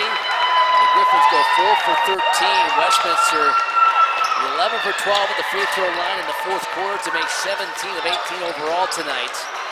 The Griffins outboard Mesa 29-20. Games on the stretch from Mariah Martin and Hunter Krebs, as well as Sarah McGinley. Martin with 18 points, 3 assists, 2 rebounds. Hunter Krebs 15 points, 3 boards. Sarah McGinley 7 of 8 free throws. 11 points and 6 rebounds tonight. Tolowono game high 11 boards. Carlson good off the bench with 5 points. 2 players in double figures for Mesa, both Rigsby and Siemens with 12 apiece. Siemens 4 on 3s, Rigsby 3 for 12. Brandon with 7 points, 5 rebounds, 5 assists, 5 steals, but the Griffins outscoring Mesa 21-7 in the fourth quarter. again coming back from an 18-point deficit at 42-24 to win this game.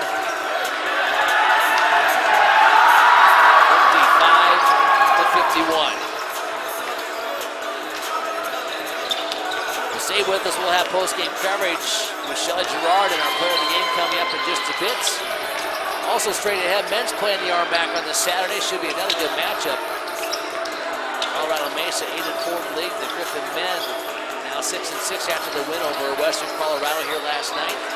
Thinking coming up at about 7:30 Mountain Time right here on Griffin's TV and the RMAC Network. Our final score of women's playing a top 25 matchup here at Beckett Fieldhouse. Westminster at 1 point down by 18, comes back to win by 5, 56-51. You watch it right here on Griffin's TV and the RMAC Network.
2.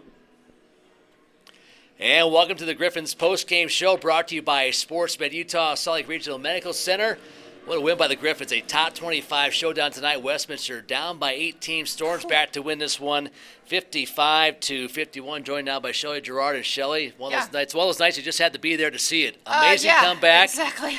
Let's talk about the end, and we'll talk about some other parts of the game. But you're down by 18, about 3:20 to play in the third. And I'm like, I was afraid that it was really going to get away. But what turned the game around for your team from that point on? You know, we got the ball inside. We settled down a little bit. We got a little bit smarter with the ball and finding kids. And, you know, we needed to make some shots, and we did. We made some shots. We got to the foul line, you know, which we weren't doing. And they're a super physical team, you know. We just needed to be a little tougher.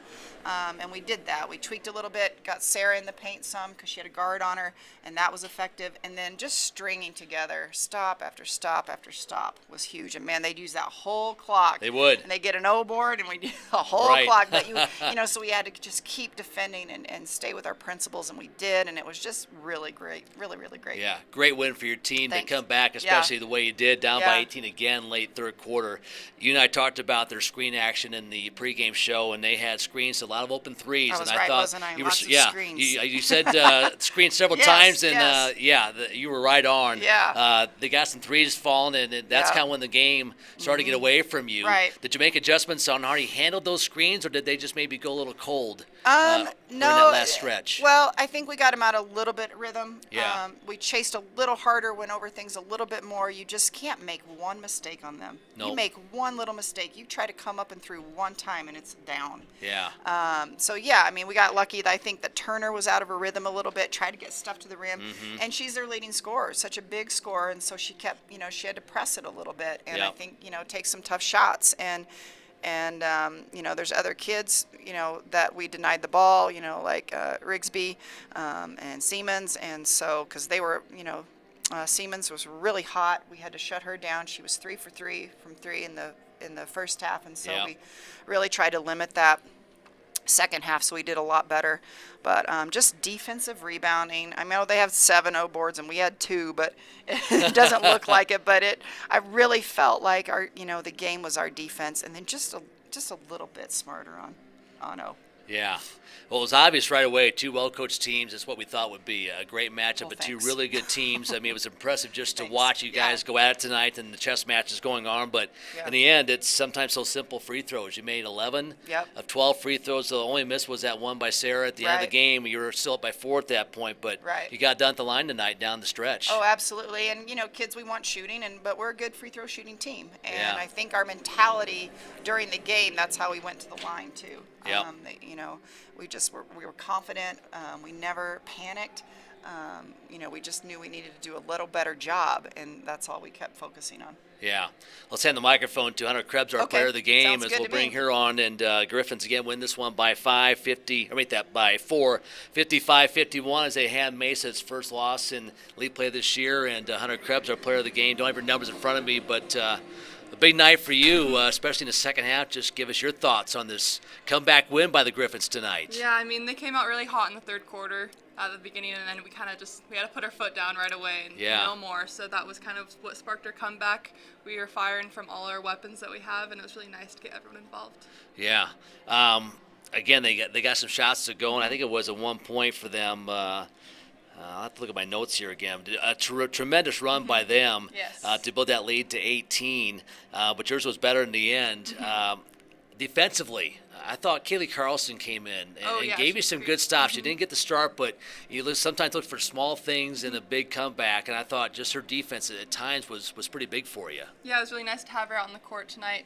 She really stepped up big for us there at the end and got some stops, kind of made Turner, not quite on her game. So it's really nice to have her out there. Yeah. Really great game. Absolutely. Found my notes down. 19-2 run by Mesa, end of the first half to the early stages of the third. Talk about Mariah Martin tonight. Got some shots to go. Just kind of took a lot of pressure tonight, but stay with it. Your thoughts on her play? Yeah, I mean, teams are pressuring her. They know that she's a great player, obviously. So I think it was great. She got some good open looks for her, and then she made some clutch free throws at the end. So. Yeah. And then Caitlin did her thing on the boards tonight, as usual. Yes, Caitlin. I'm so glad we have her. She's so nice to help there and clean up the boards for us. Well, how big is this? I mean, there's still a lot of basketball left, but Yeah. you lose this game, you've got 3 losses in the league. They're undefeated. You're 3 games back now. Yeah. Just like that, you flip it around. They got a loss, you have 2, you're right back in it. Yeah, it's huge, especially coming off of last night with that tough loss. Yeah. I think it really gives us, good energy going forward, and we play them again in 2 weeks. So Yeah. hopefully we can get both of them at their homes. That'd be nice. All right, Really nice. congratulations. Thank you. All right, Hunter Krebs, our player of the game as the Griffins win this one by 4, 55-51. A top 25 showdown. The Griffins take down Mesa here tonight in Salt Lake City. That will do it for the Griffin postgame show, brought to you by Sportsmed Utah, Salt Lake Regional Medical Center on Griffins TV and the RMAC Network.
Ready for men's basketball on a Saturday night at Bankin Fieldhouse in Salt Lake City. Mike Lagas, Schultz, and the crew with you on Griffin's TV and the RMAC Network. Well, the Griffin men got the win here at home last night over Western Colorado, 78-62. Norm Parrish very happy with his team's start, and he's got a little tight down the stretch, but still Norm very happy overall with his team's play last night as they got the win to improve to 6-6 in conference play and 11-7 overall. Colorado Mesa on the road last night at Dixie State fell to the number 23 team in the country, 74-68. And their record now 12-6 on the season, 8-4 in conference play. Some key numbers with these two teams. Mesa comes in conference play second in the conference in scoring at 81.6 points a game. The Griffins ranking 7th in defense at 71.6. Mesa very good at shooting the basketball, 51% from the field, 40% from three, 79% the line. All those numbers in conference play. Rebound margin, they are 6th in the league at +1. The Griffins 15th at -4.5. So the Griffins will need pretty good effort here against a very talented Mesa team. Again, hard to believe with the offensive numbers they have that they have already suffered 4 losses in conference play. But Griffins here at home, looking for another nice win before they hit the road. In fact, they've got 4 straight road games after tonight. They go to Adams State and Fort Lewis next weekend. They're at Mesa and Western Colorado the following weekend. And then back here, February 14th and 15th. And then one more home night here at Bankin Fieldhouse. Final weekend of the season as they will take on Dixie State on February 28th before we head to postseason play. Let's take a look at our starters first of all for Mesa. Wearing the white uniforms tonight, Michael Skinner will start at the guard. 6'3" senior from Thornton, Colorado. He is 10th in the conference in rebounding. Tommy Numio will start, senior guard from Half Moon Bay, California. He's the 10th best scorer in the league. David Rico at a guard, junior from Kerman, California. Ethan Menzies, a 6'7" freshman forward from Half Moon Bay, California, will start, as will Jared Small, a 6'7" junior guard. Those are the starters for Colorado Mesa and head coach Mike DeGeorge, who is in his second season. For the Griffins in the purple uniforms once again on this Saturday, Brandon Warr will start alongside Jake Connor. Connor 10th in the conference in three-point percentage in league play. Brandon Warr 15th in scoring, first in rebounding in conference action this season in the RMAC. Jonas Taubman will start, as will Alec Monson and J.J. Eli. Those are starting 5 for head coach Norm Parrish. The Griffins with the win here last night. Brandon Warr, a double-double with 15 points and 11 rebounds. Jonas Taubman at 15 points as well with 7 boards. And Jake Connor in double figures with 12 points, making 4 of 5 threes. Alec Monson with 9 points, 4 rebounds. J.J. Eli, 8 points. Couple nice games off the bench as well. Brandon Wilson with 8 points and 9 boards. James Waljasser with 7 points. That's how you get it done, folks. The Griffins with the win last night, 78-62. And they face a very talented Mesa Mavericks team here tonight. Underway for Bankin, Mesa in white, Griffins in purple. Here we go. On a Saturday night to wrap up a 4-game homestand for the Griffins. Nuno, baseline drives, flips it up top to Small. Small tried to throw that down. Let the ball in the front rim, pops out. Griffins come the other way. 3-ball right side, rims out for Connor. Rebound taken away by Georgie Dancer.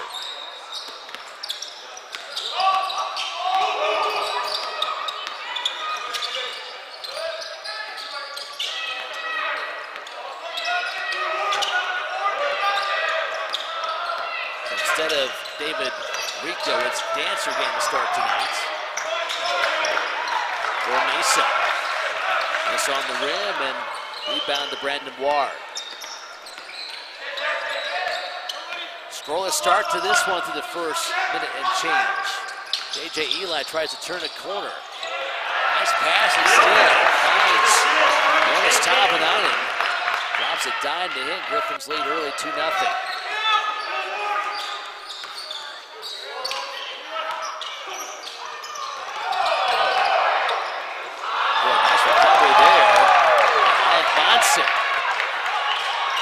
was almost surprised. He was so alone down there in the baseline, he almost, in fact, he did not react in time. Gave Monson time to recover, and it was a blocked shot. Connor somehow finds an alley to get the ball to J.J. Eli. Shot clock down to 10. Ward drives right into Jared Small, the 6'7" Small. Small's had action in the bounce. Ball stays with Westminster. Shot clock at 7.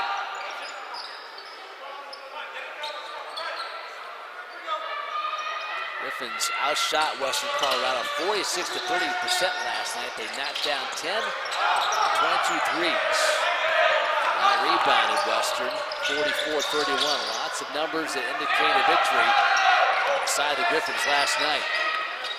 Still 2-0 our score. Westminster on top. Over 2 minutes into this first half. A whistle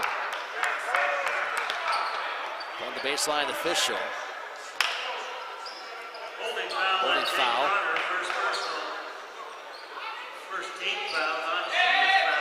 Jake Connor his first.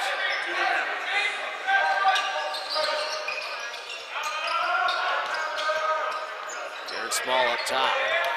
That's a drive on Connor. Bounce pass to Menzies. Menzies drives it in, scores it. Tied at 2. Trying to pick up a charge there was Nuno, and a no call.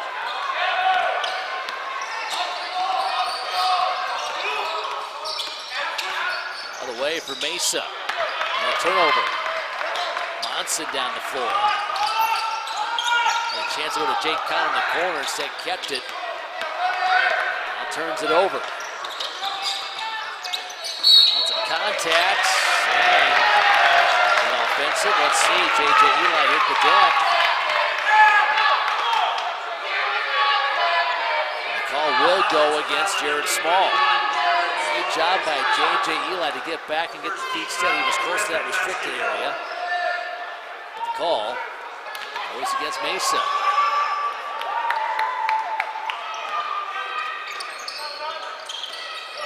So 2-2 our score, 3 minutes into this one. Johnson around the screen. There's a flip at the top 9 and tip back to him. Johnson backs it out. War up top. Right-hander by Tom on it. Griffins on top 4-2.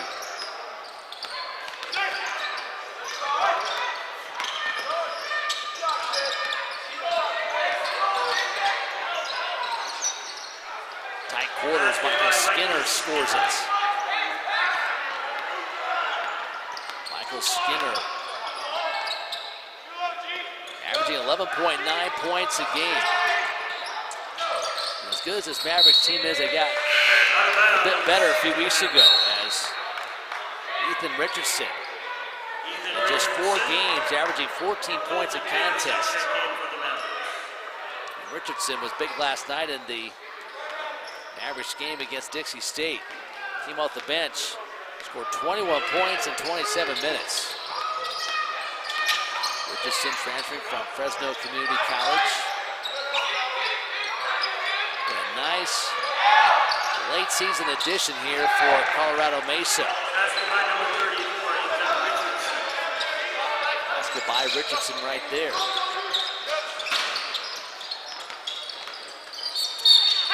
6-4 our score.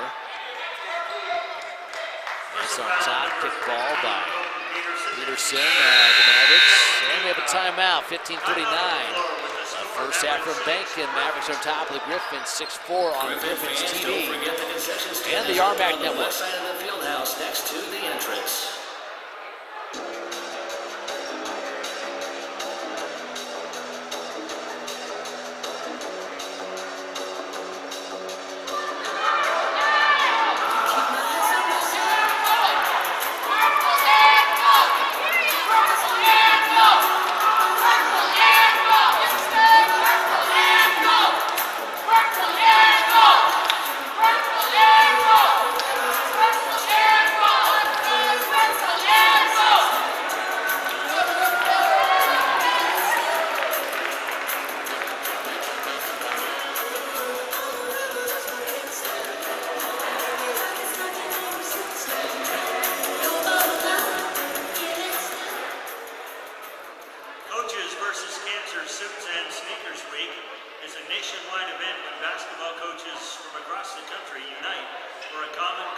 saving lives, cancer. Coaches and their staff across the nation wear sneakers with their suits during the games to raise awareness and help save lives from cancer by raising funds. Colorado Mesa 3 of 6 from the field to start this game. Griffins 2 for 7. Westminster 0 for 3 from downtown to start this contest. That's after they shot 10 for 22 from beyond the arc last night. Offensive foul. Offensive foul on number 2, Brandon. It's on Brandon Warr. Second team foul of the That's quarter. his first Griffin seconds of the half. Skip pass over to Small.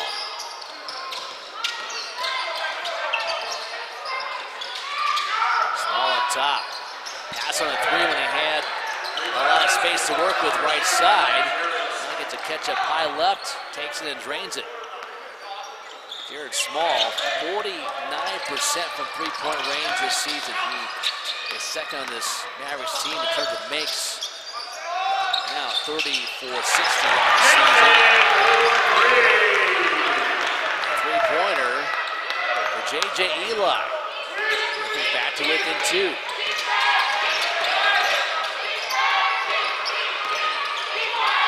Slip on the floor there by Michael Skinner. Hoping he's all right. He is. Not sure if he hit some perspiration, but all of a sudden he hit the brakes and just kept on moving. 9-7 our score. Mavericks are on top of the Griffins. J.J. Eli races front court, hands off to Monson. Or trying to go to Jay Connor. Connor has it knocked out of his hand, stays with Westminster.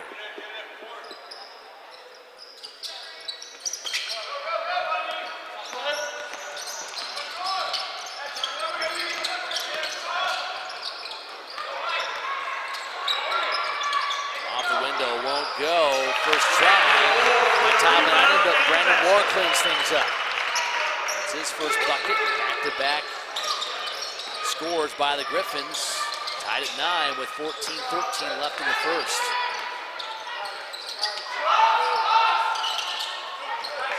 And a miss for the Mavericks.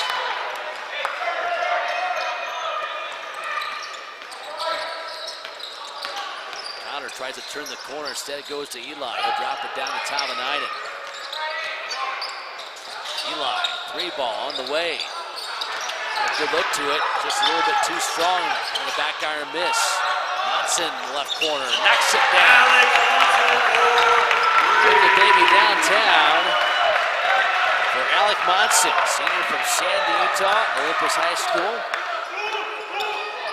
He's 26 in the conference in scoring in league play.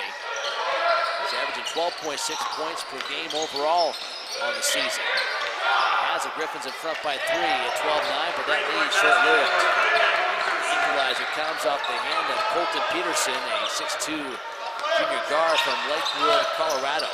He is the third best three-point shooter in conference play this year. Also, 8 threes made per game. We're trading baskets here. Griffins back on top, 14-12. Monson with the make. And deep. Ethan Richardson. That's by number 34, Ethan Richardson. This guy's been a scoring machine this weekend. Already 4 points tonight. We talked about it a moment ago. Had 21 points off the bench, a team high last night. And the loss at number 23, Dixie State. 14-14 our score, 12-25. Up in the first. Oh my goodness, how about that deep three? Peterson again. Colton Peterson, 45% from 3 overall this year. He was 42 of 92 from beyond the arc coming in.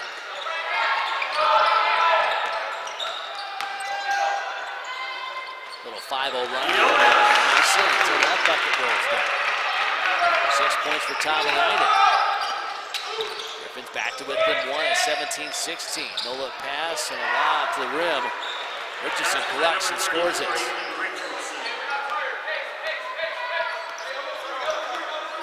What a guy like like that, you'll take him for 15 games and be quite happy. 6'10" junior from Madera, California. Spent some time at Fresno Community College.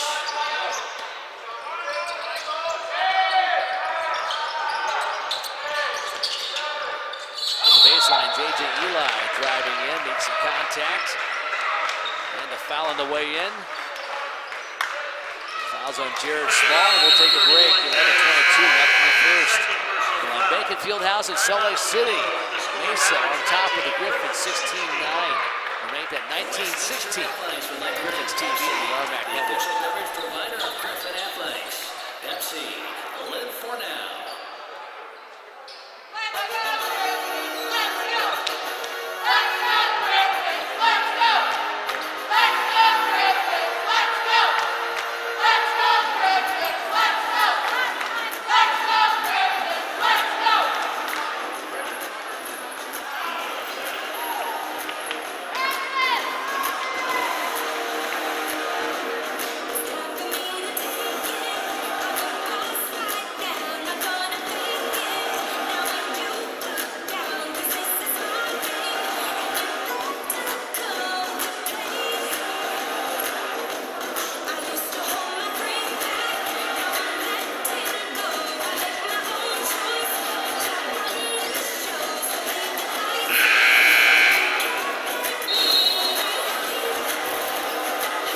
Players with 6 points in the game already. Jonas Tabanani for the Griffins, shooting 3 of 4.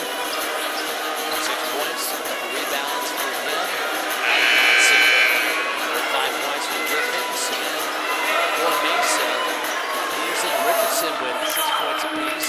Peterson doing all of his damage from beyond the arc. 2 of 2 from downtown. Shooting numbers early on. Mesa, an 8 for 12 starts. Overall, 3 of 4 from 3. The Griffins 7 for 15 from the floor. 2 of 7 from beyond the arc. The Griffins a 2-1 margin rebounding, 8-4 during the early action. So gets the line by J.J. Eli out of Idaho Falls, Idaho. Big Bend Community College. J.J. averaged 9.8 points a game last year. His average up to 12 this season.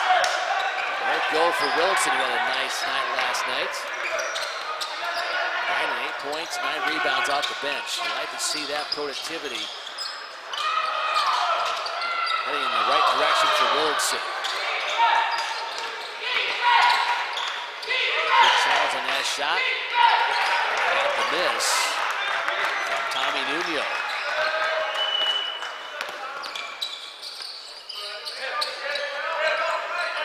To Brandon Ward. Be offensive, yes it will be. A little frustration there by Brandon Ward. He put the ball on the deck and picked up a second personal foul, so Brandon takes a seat. Alan Monson checks back in.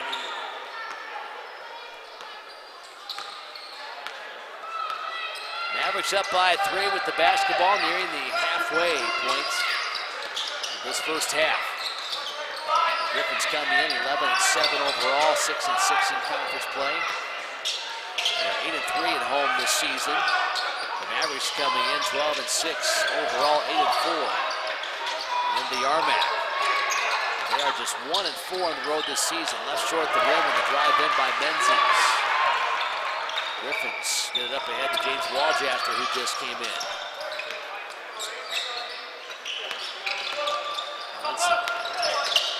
But Jordan, who also just came in recently, so Noam Parrish going deep in the bench.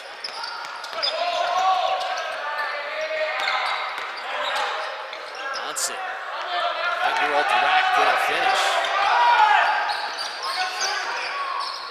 Michael Skinner up top, tries to drive on Waljasper and can't.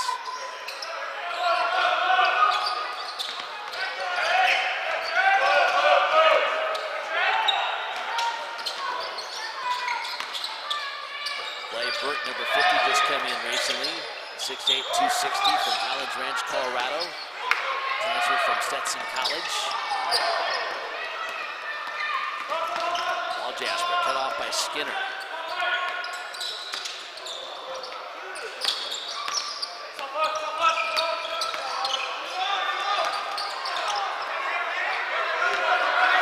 lost the handle, turns it over.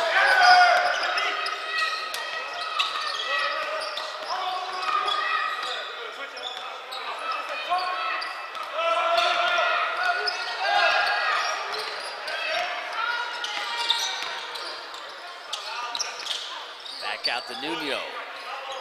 Trying to get some separation from Jordan. Shot clock at 5.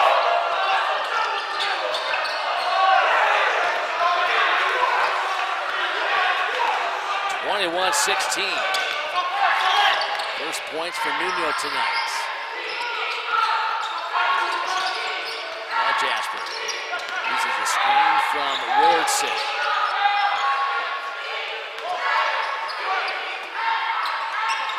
Deep three off the hands of Monson won't go.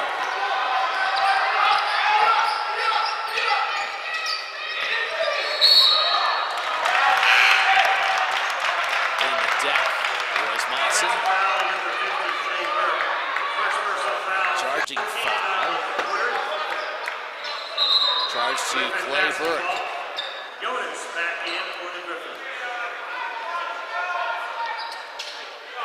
Offensively, pretty good half both ways. Mesa shooting 52% now overall, 3 of 6 from beyond the arc. The Griffins 41% from the field, 2 of 8 on threes. And Mesa closing their rebounding gap down to just 3 now in favor of Westminster. During the way, J.J. Eli now over to Tavanainen. Here Jordan drives in.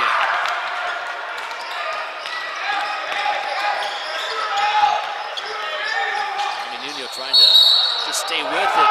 Wills his way in, wave off the shots. And the foul will go against J.J. Eli.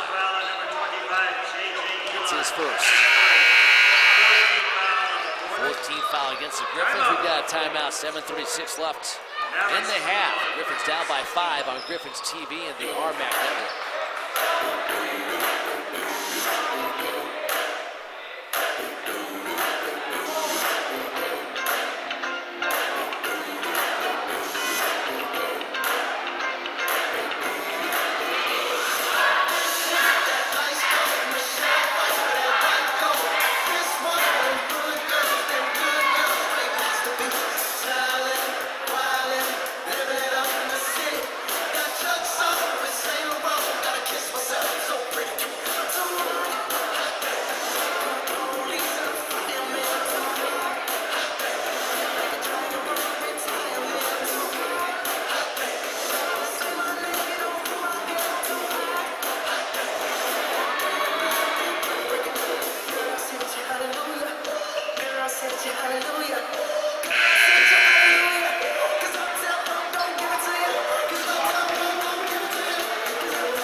Point lead for Mesa, 7:35 left. First half from Bacon Fieldhouse.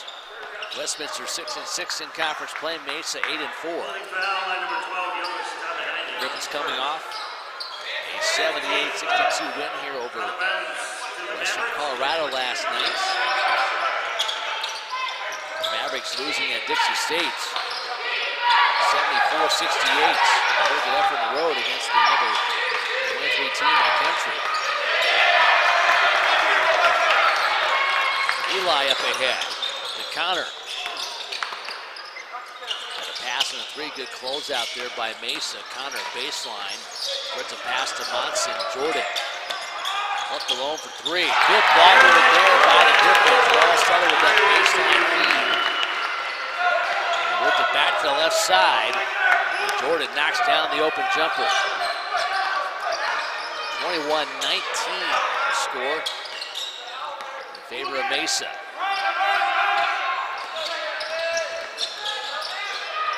Look at the conference standings. Dixie State, Black Hill State, both 10-2 as that three ball rattles down. First points tonight for Georgie Dancer out of Modesto, California. 24-19 our score. So Dixie, Black Hills State both 10-2. Colorado Mesa and Colorado Mines both 8-4. UCCS 8-5. New Mexico Highlands, CSU Pueblo both at 7-5. It's really from teams 1 through 7, 3 games separate them. With Dixie State and Black Hills State at 10-2, and then New Mexico Highlands and Pueblo at 7-5. Fort Lewis and Westminster, as well as South Dakota Mines at 6-6. So those 3 teams trying to hang in position for that number 8 slots in the conference and make the tournament. Three ball rims out by Georgie Dancer. 5:38 left in the half. Griffins down by 5. Connor turns a corner, goes to Monson. Eli drops it down to Tavanainen. Tavanainen turns with the right hand, won't go. Connor stays with it and puts it up and in. 24-21. Connor with his first bucket tonight. Jake with 12 points, 5 rebounds last night. Got the 3 ball going down early and often, going 4 or 5 from beyond the arc.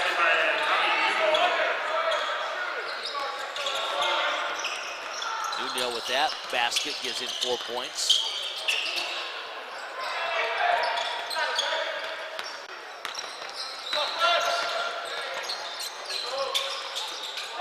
Eli, as the defender flew out at him, got challenged at the rim then by Richardson.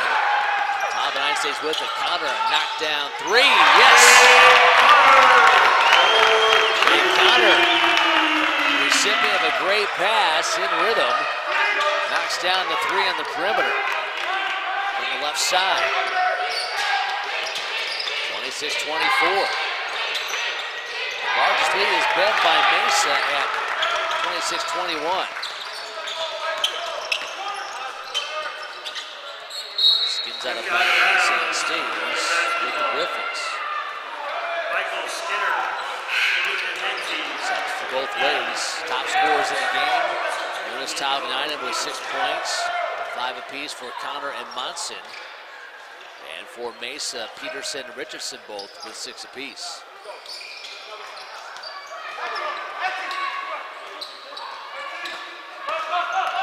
Mesa going 5 deep on the bench tonight. The Griffins 3 deep so far. Connor again, the recipient of a great pass at top. Knocks down 1 more 3. Love to see the 3 ball falling for Jake with the passes and the penetration to draw the defense in before the kick out. And it's giving him some wide open looks the last couple trips down the floor. Just like that. Connor with 8 points. Griffins have scored the last 6 to lead by 1, 27-26 on Griffins TV and the RMAC Network.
3:39 left in the first half. Griffins on top now by 1, 27-26. A little run here by Jake Connor, knocking down a couple 3 balls.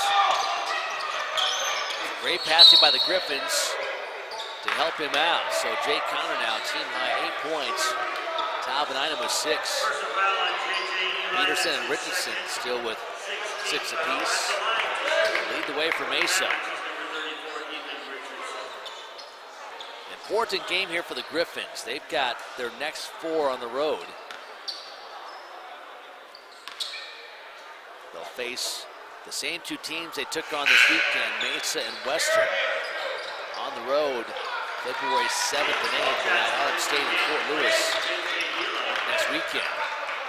For Mesa, they play on the road at Regis and Colorado Christian next weekend. And then back home to face Westminster and Dixie. The 7th and the 8th. Both free throws down by Ethan Richardson to make it 28-27. Nice pass. Wall Jasper to cutting Connor on the baseline. Once again, give Jake credit for finishing, but the passing has been sensational by the Griffins in this first half. 5 assists on 12 buckets.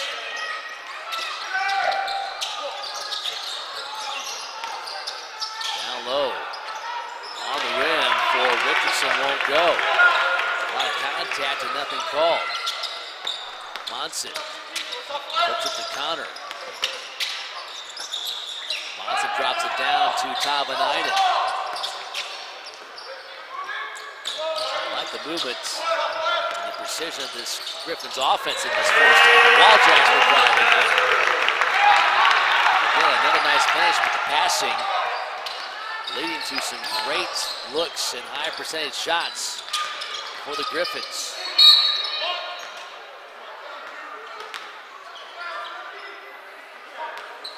Personal foul on number 10, Jake Connor. Fouls on Jake Connor of the Griffins. His second, team 7th. 17 foul. At the And line. check in here, Matt Kitzman for the Griffins. He may come and get Jake Connor with 2:17 left in the half. At the line, Ethan Richardson. In 4 games, he's made 8 of 9 free throws this season. For Colorado Mesa, misses that one. Matt Kitzman into the ballgame for the Richardson 8 points in 10 minutes tonight. Skinner returns for the Mavericks.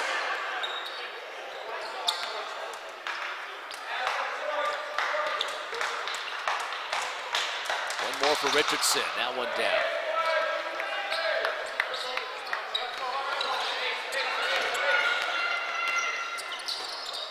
Griffin still up by 2 at 31-29.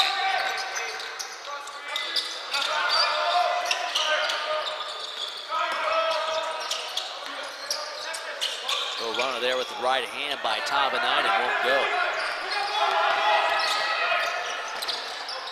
Richardson.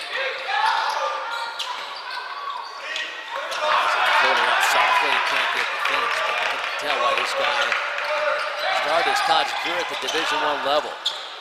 Good shot block and the drive in there by Monson.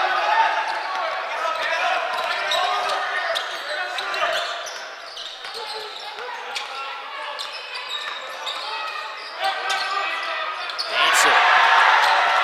A little too much dancing right there, and the Griffins get a chance to recover defensively. 6 turnovers by Mason this first half. Westminster with 5. Wall Jasper. Kitzman hands off to Monson. Wall Jasper again drives in. Strong take to the rim. James Wall Jasper. 1 minute remaining. One of those guys who played so well off the bench last night with 7 points. Griffins up 33-29. Richardson. Double team comes as Monson came over late to help out Tavanainen. Alec Monson with a personal foul, his first personal. A foul there on Monson, his first. At the line, shooting 2. 18 fouls on Westminster. So Richardson at the line one more time. 2 shots here for Richardson. 3 of 4 at the stripe tonight. 9 points.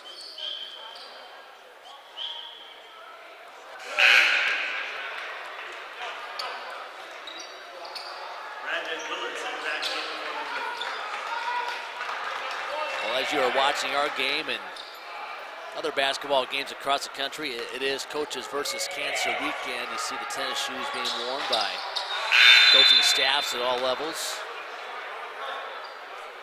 Seems like everyone knows someone who has been impacted by that disease. Great cause.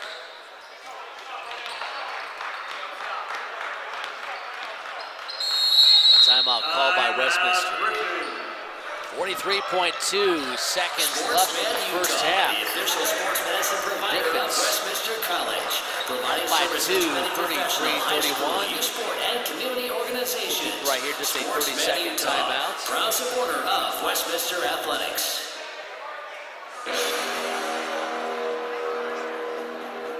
Well, fans of Griffins on the road the next 2 weekends. If you want to watch the games, just do a simple log on to rmacsports.org, and check out the RMAC Network TV tab.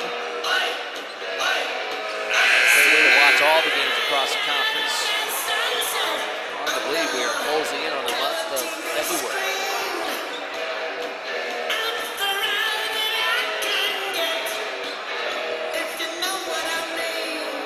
Good game on the women's side tonight. Westminster, number 15 in the country, Downs number 22. Colorado Mesa 55-51. The Griffins at one point down by 18 points with 3:20 and change left in the third quarter. They come all the way back to win by 4. So a huge win for Shelley Gerard's crew. That hands Mesa his first loss in conference play. The Griffins improved to 11-2 with that win. Shot clock down to 7. Slight difference game to shot clock on the rim won't go.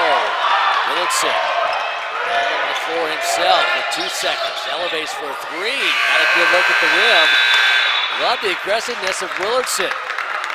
Scored up, got a good look. And the Griffins, after being down by 5 on 2 occasions, come back to lead by 2 at halftime. Griffin fans, don't forget the 31 on the left side of the field in our house first next half to the numbers. entrance. And this one, Westminster outshoots Mesa 46 to 44% in 3-point shooting. Westminster 5 for 11, Mesa 4 for 8. The Griffins outboard Mesa 19 to 12 in turnovers in our first half. 6 by the Griffins, 5 by Mesa. Individually, 2 players in double figures. Richardson off the bench, a game high 11 points. Also for Mesa, Peterson was 6, going 2 of 3 from 3-point range. And for the Griffins, Jake Counter, team high 10 points. He knocked down a couple threes late. Also 6 points for Jonas Tavanainen and then 5 for Alec Monson. Enjoy the halftime here at Bankin. We'll step aside and come back with you in about 13 minutes. Our score at halftime. Griffins are on top of the Mavericks, 33-31 on Griffins TV and the RMAC Network.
gentlemen, now welcome to the floor the Westminster cheer team.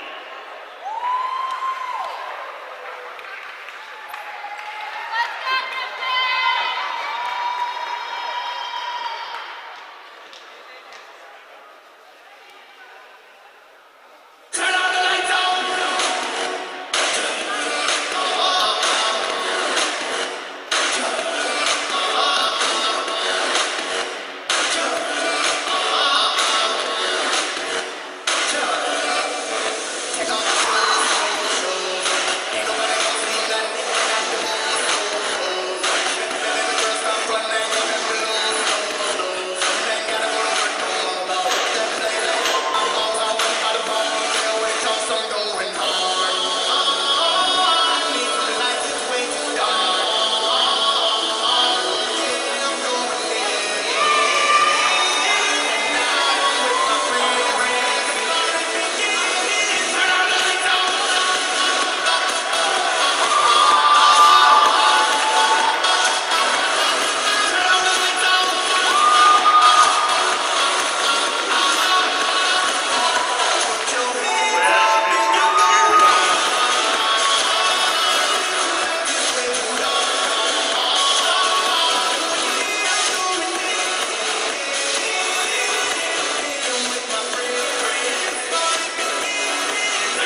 time at Beacon Fieldhouse on the campus of Westminster College in Salt Lake City.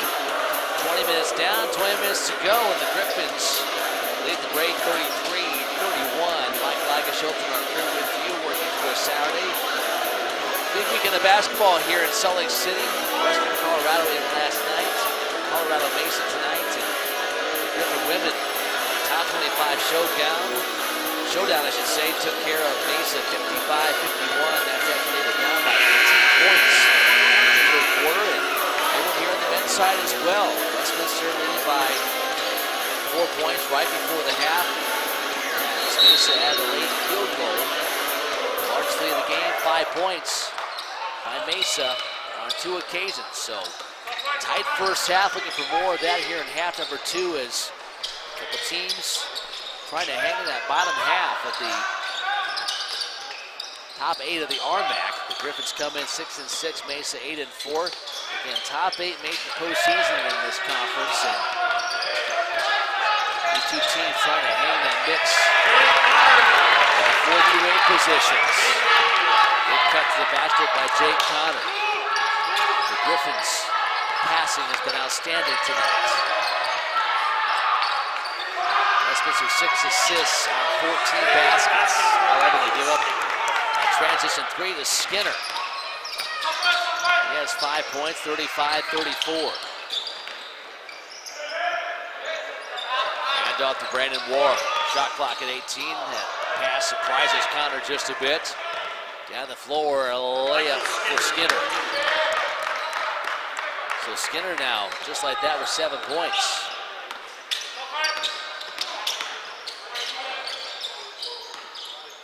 And Mesa has the lead by 1. Monson, clean sweep there by Nuno to rake it away. Errant pass, tipped by Westminster. Turnovers in the first half, Westminster with 8. That led to 9 points for Mesa. The Griffins 7 points off of 5 turnovers by the Mavericks.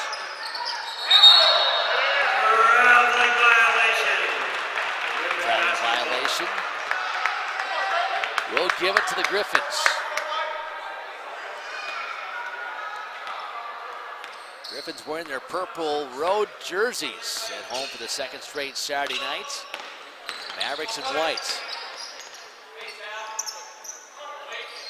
It's amazing how at the NBA level now you've got your main home uniform, your road uniform, your alternate uniform, your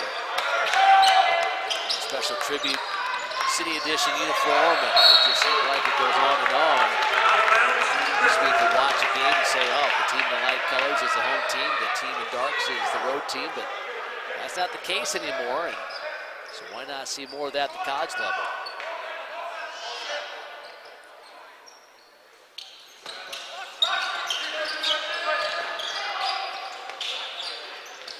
Three-point try, spins out for War on the inbounds play.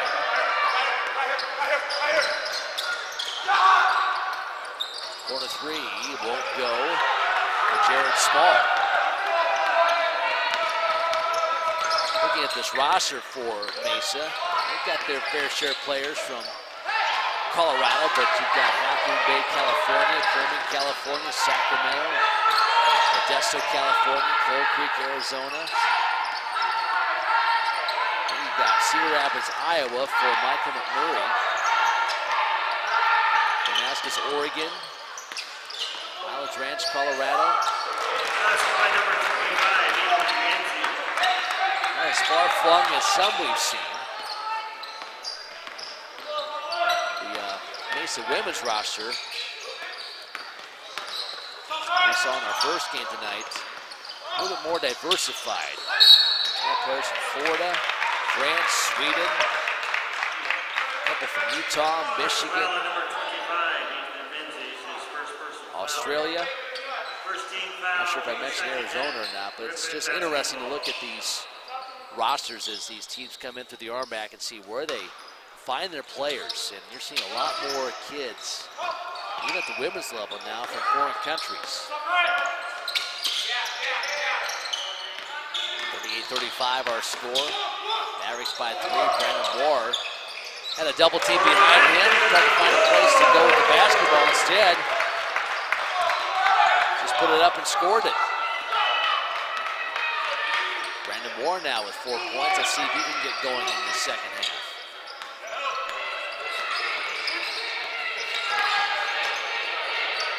Speaking of the foreign players in basketball, coaches, you know how they think. They're always looking for a match.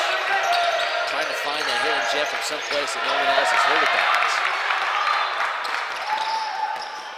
Nice pass down the floor to Monson, can't finish, but we've seen a lot more foreign kids make their ways to the States, and some are clear-cut Division I players, so they go right there from the start. But some other ones are maybe kind of on the fringe, so what will happen is Division I programs have an interest in a kid, and they say, hey, we might want you in a year or two, go here, get things started, we'll see how things go, and if you develop to a certain point and we have room for you, we'll take you, or not, then everyone ends up a winner anyway, because the kids always can find a home, Division II level or someplace else, but it's just amazing how many foreign players you see now, even at the Division II level in college basketball.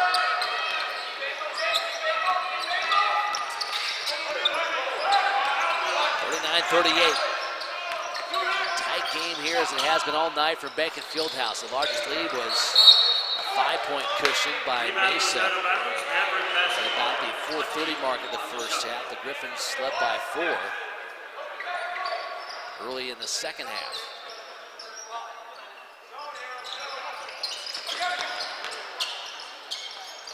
Nice spin move, 2 versus 2 as Tommy Nuno scores it. Nuno, the top scoring average on this team at 15.8 points a game. Also comes in averaging 6.3 boards a contest. Dishes it pretty well, 86 assists. 18 games coming in, and the whistle on the ground. Monson grasping that right hand. Took a good hat. Alzar Nuno, his second, team's second as well in the second half. 40-39 our score. Mesa on top of Westminster on Griffin's TV and the RMAC Network.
Over the Griffins, 40-39.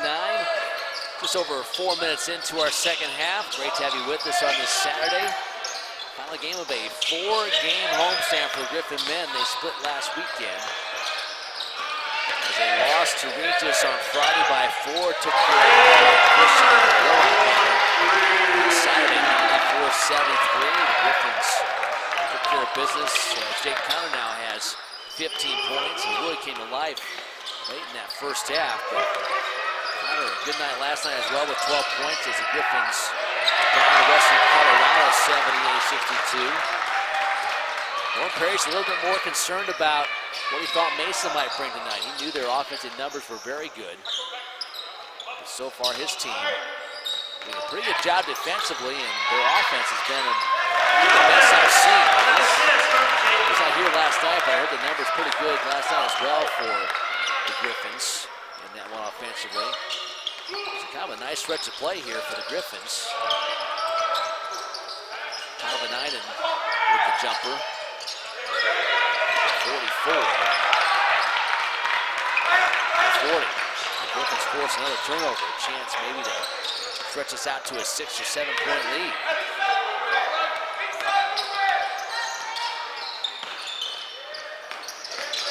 Connor gives it up.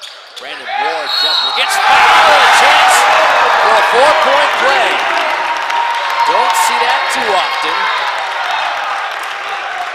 Ward with good elevation. A hard closeout. And the foul on Jared Small, his third.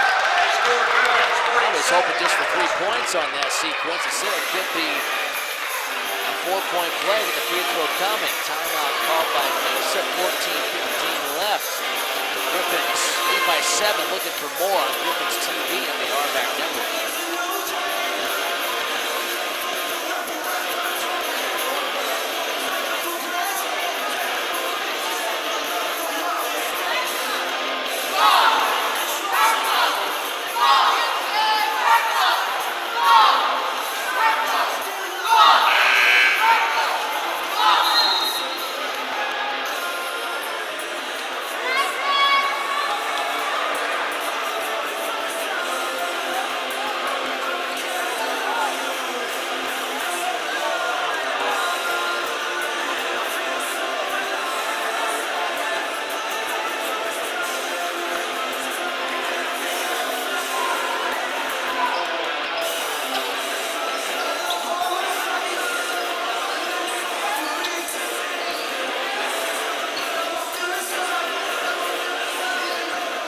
Jake Connor, a game-high 15 points for Westminster. Brandon Ward, a little bit of a quiet first half, but all of a sudden drains a 3, got fouled in the process.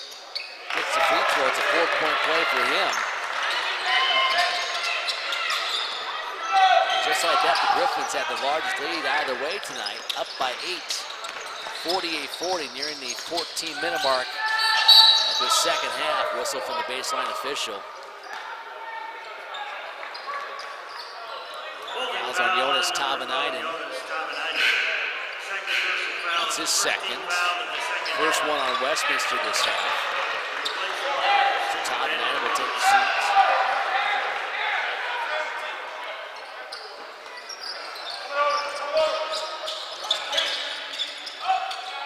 Dancer inbounds out high to Richardson. Kind of lean in. Dancer forcing his way, good defense to deny his efforts.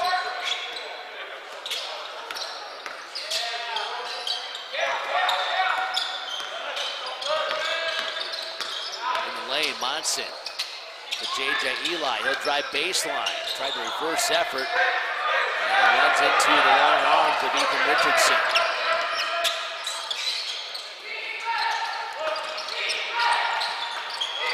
About 2.5 minutes of scoreless basketball for Colorado Mesa. A 9-0 run here by the Griffins.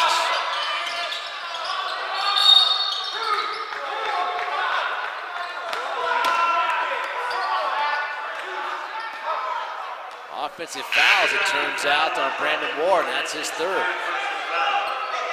So Brandon not happy with the call. Now there are some fans behind us.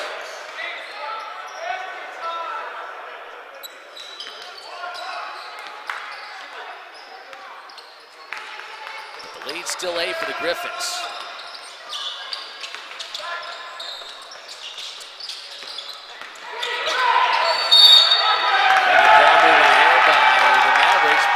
Results in offensive foul. How about that job by Brandon Willardson? Fouls on Small, his fourth personal. He's the first player to reach 4 tonight. Ward with 3. He has the most on the Griffins roster. No one else with more than 2 for Mesa. Another offensive foul as we come the other way. Not sure the officials sense the game getting a little loose. They tightened things up the past couple of minutes. That foul goes against Monson. His second. Drive in, Dancer. Little touch pass from Peterson. Now he gets it back. Down to Burke. Burke in the lane, spins out.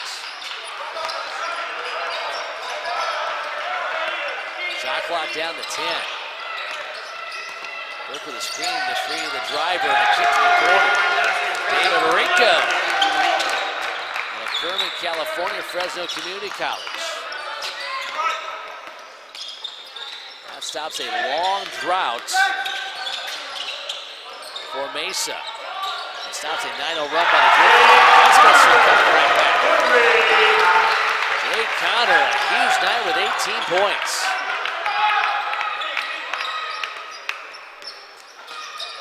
(51-43) Griffins. Inside with position. Claver. That's his first bucket tonight.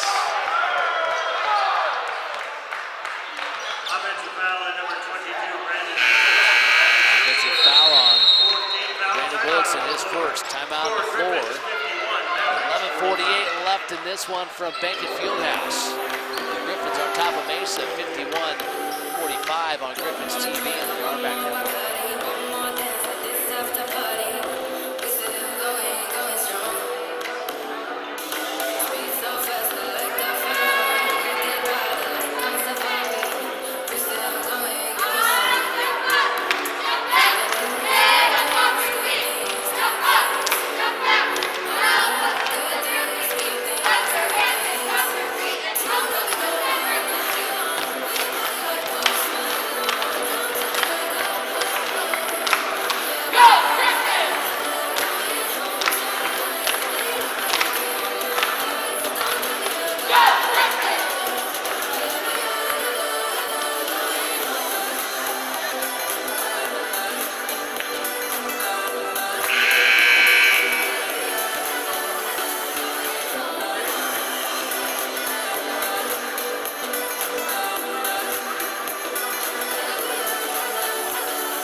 Left from Bankin Fieldhouse.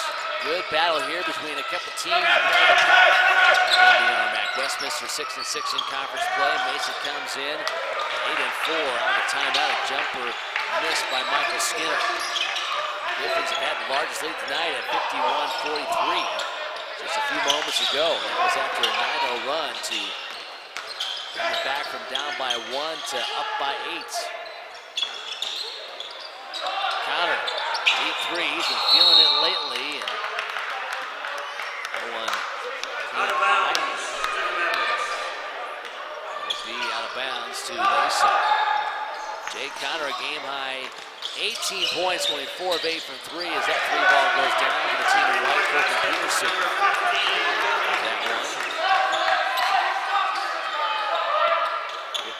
51-48. 11 minutes left.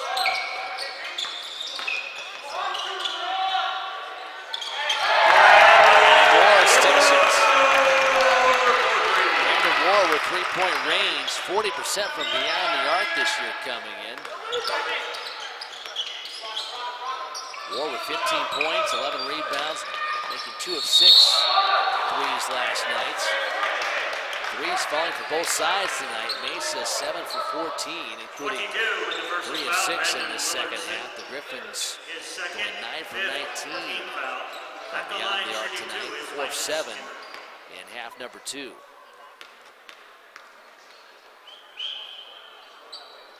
Free throw down for Michael Skinner. 78% the line this season. This Mesa team, second best in the conference in free throws. They play at 79%. The Griffins 14th at 68.2.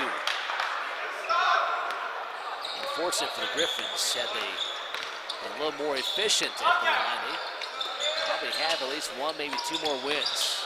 Free throw shooting has really cost them.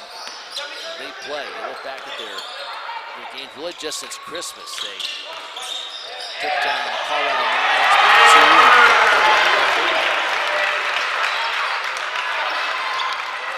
They lost to UC Colorado Springs by 10. Lost to MSU Denver, or on the road, I should say, at MSU Denver by 6. Lost by 4 here to Regis. Really, it's been free throw shooting a lot of nights that has caused them some problems. Look at the losses in league play for the Griffins. Lost to Dixie State by 11. Lost at CSU Pueblo 84-75, but then they come back and have a narrow 1-point loss at Highlands that really stuck in the craw of North Parish right before the holidays. As I mentioned, they lost by 10 to UC Colorado Springs. Moore heating up as well from beyond the arc. 59 to 50, back to a 9.8 for the Griffins offensive. For the Griffins, I mean, 6 and 6 isn't bad, but pretty easy for North Parish to look at that schedule to this point and say, guys, we could have a couple more wins. We just shot free throws better, and really in the loss to Regis last Friday, it was a game where Westminster played very well for but about a 3 or 4 minute stretch in the second half when Regis just seemed to get to every 50-50 ball, executed better, just was, to be honest, just tougher than the Griffins. That cost Westminster the victory on that night. Griffins still lead by 9. Largest lead tonight for either team. Mesa, another scoreless drought here of over a minute and a half. Floater in the lane goes Tommy Nuno. Native of Half Moon Bay, California. 8 points for Nuno. 59-52.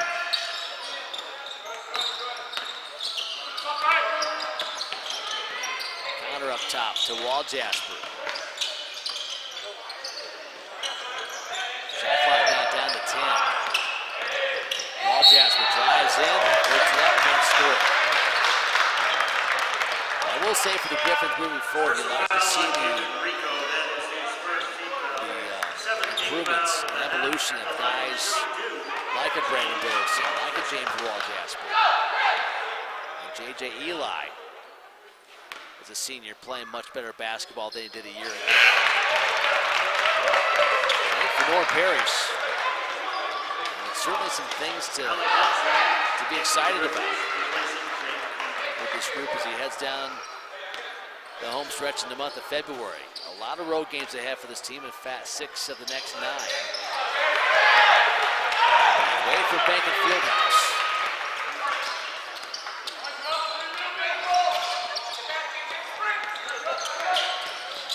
This team getting much improved play from its bench. Tops finally goes for Skinner. 61-54, 11 points for Skinner as he now joins Richardson in double figures.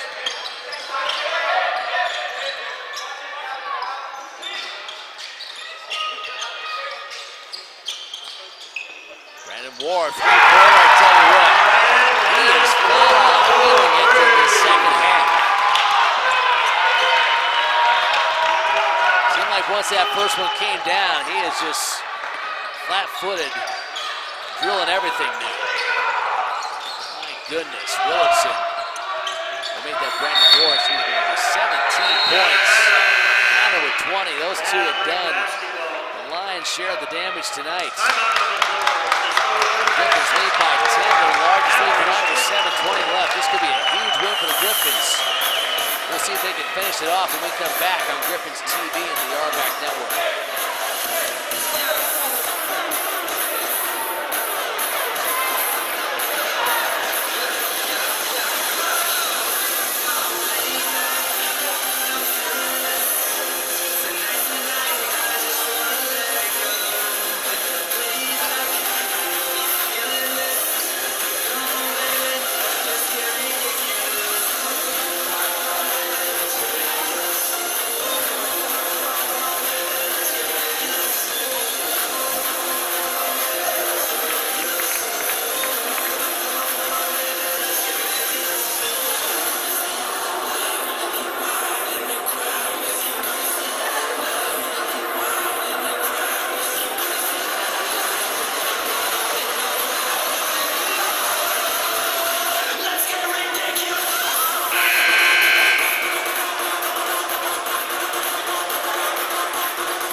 Westminster making 3 of its last 4 3-pointers with Brandon Moore. 4 of his last 5. Jake Connor also having a great second half. Knocking down 8 of his last 9 field goals. Griffins, as a result, opening up a 10-point lead. 64-54. Westminster in the second half shooting 58%, going 10 for 17. But how about this? They are 6 of 10 from beyond the arc. Mesa on the other side, shooting 56% since halftime. 9 for 16. They've gone 3 of 7 from which isn't too bad. Griffins, a huge second half from beyond the arc. Jake Connor, 4 of 8 from downtown. Brandon Moore, 4 for 6.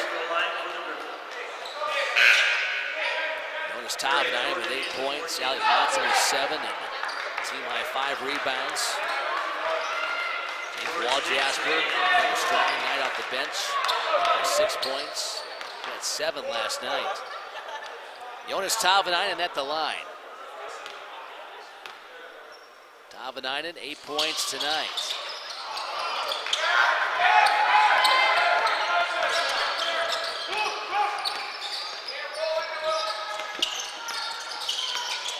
With 18 fouls on Mesa, the Griffins in the bonus. That's been their issue. It's not just missed free throws. It's been the front ends of 1 and 1 that have not gone down. That would have led to more free throws.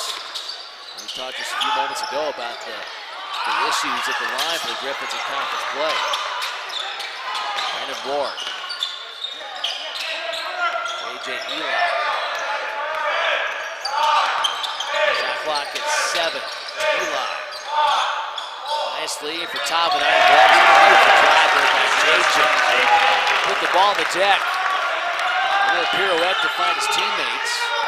Double-figure scoring now for Tavanainen with 10 points. 66-54. 12-4 run here by the Griffins, and a chance to extend that.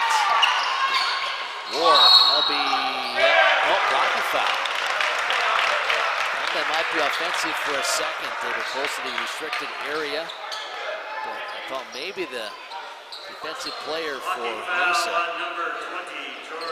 had a chance to get set. He did not. Foul goes against Georgie Dancer, his first. Team foul number 9, so. Brandon Moore at the line. Brandon Moore 1 for 1 at the line tonight. 6 of 10 from the floor. In addition to those 17 points, 5 rebounds, 2 assists.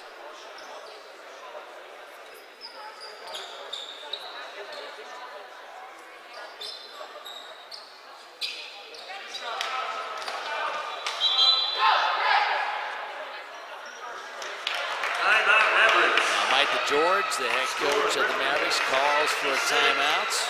Mavericks 54. Just a 30-second timeout, so we'll keep it right here with 6 minutes to play. fans. With the Griffins on the road the next 2 weekends, check out all the games at rmaxsports.tv. You can find a link as well at westminstergriffins.com. It's also a great way to stay in touch with the Griffins when they're on the road. They have box scores, recaps, everything you need to know, so check it out. Back here February 14th and 15th. A couple more road games after that, and then we'll wrap up the regular season on February 28th against Dixie State back here at Bacon. And sadly, that will be the end of what I thought might be a tremendous Division II rivalry with Westminster and Dixie State, both in the RMAC. Now several partners, but Dixie State making the move to NCAA Division I, starting next year to join the WAC. They will partner up with Utah Valley. Ambitious move, but really in that part of the state there isn't a Division I program with a growing population base.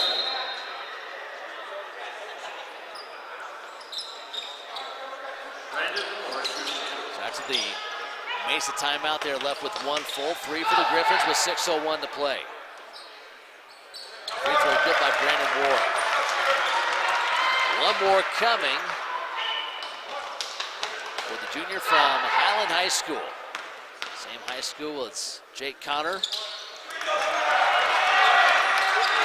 So Rick Schmidt, the Highland High School product on this roster for the Griffins.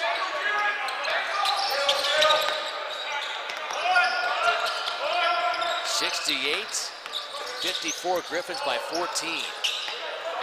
Nice floater by Nuno. Nuno with 10 points. He's one now of 3 players for Colorado Mesa, double figures. Skinner and Richardson both with 11. Well, how about that move? Jared Jordan. 5 points. Well, North Parish has to be pretty happy. I mean, still 5:22 left, but the way his team played last night offensively, and to see this effort here tonight, to go back-to-back like this, that's got to make it excited for the final month of the season. Jordan down the floor, floats it up on the rim, but nice aggressive drive to put the ball on the deck and just keep on going.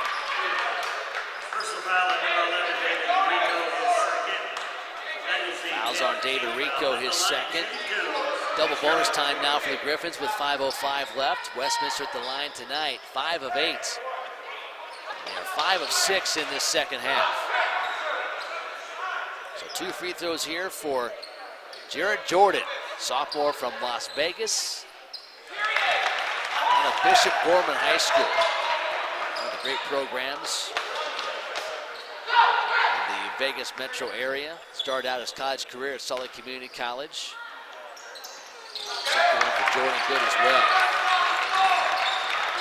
And Jordan has not missed a free throw this season. Had some injury issues, playing in just his 10th game of the season tonight. 4-3 on the way. Look at Jared Small, left side. 72-59, 6 points now for Small. Under 5 minutes to play. Little pass, snared out of the air by Dancer. It's in, blocking foul. That one kind of teased us on the rim there for a moment. Blocking foul on J.J. Eli. Fouls on J.J. Eli. His third personal foul. That's his third personal. Team foul. Team foul number 6 on the Griffins.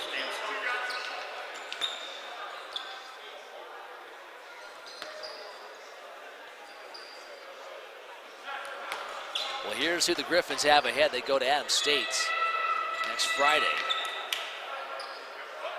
Adams State 5-8 in conference play. They visit Fort Lewis on Saturday. Fort Lewis, just like the Griffins, entering tonight, 6-6. So you get 1 or 2 on that road trip, that will be a success. You visit Mesa and Western Colorado. Mesa 8-4, but the Griffins up by 12 here at home. You take care of maybe Western Colorado, a team that the Griffins defeated easily, 78-62 last night. And really, the Griffins, if they can go 2 on this next road trip.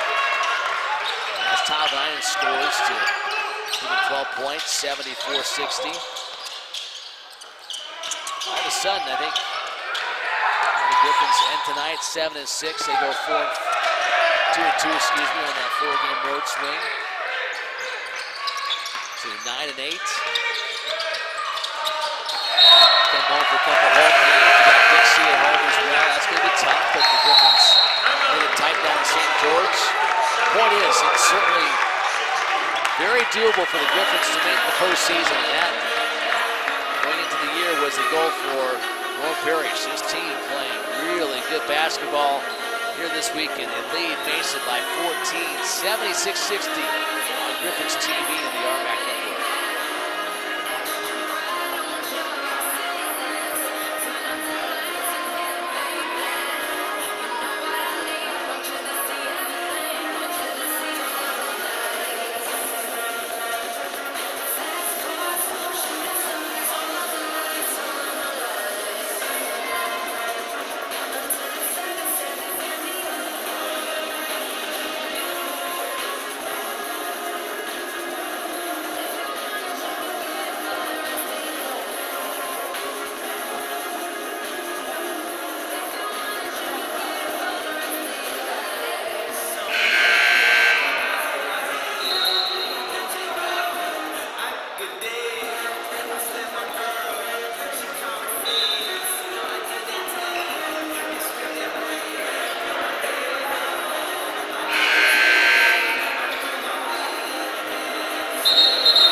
.45 left in this one. 74-60. Griffins on top of Colorado Mesa. Westminster looking to go to 7-6 in conference play. 12-7 overall. That's it. Holds a pass outside. J.J. Eli. Now gives it to Brandon Moore. Can't leave him alone tonight. One of his rare misses.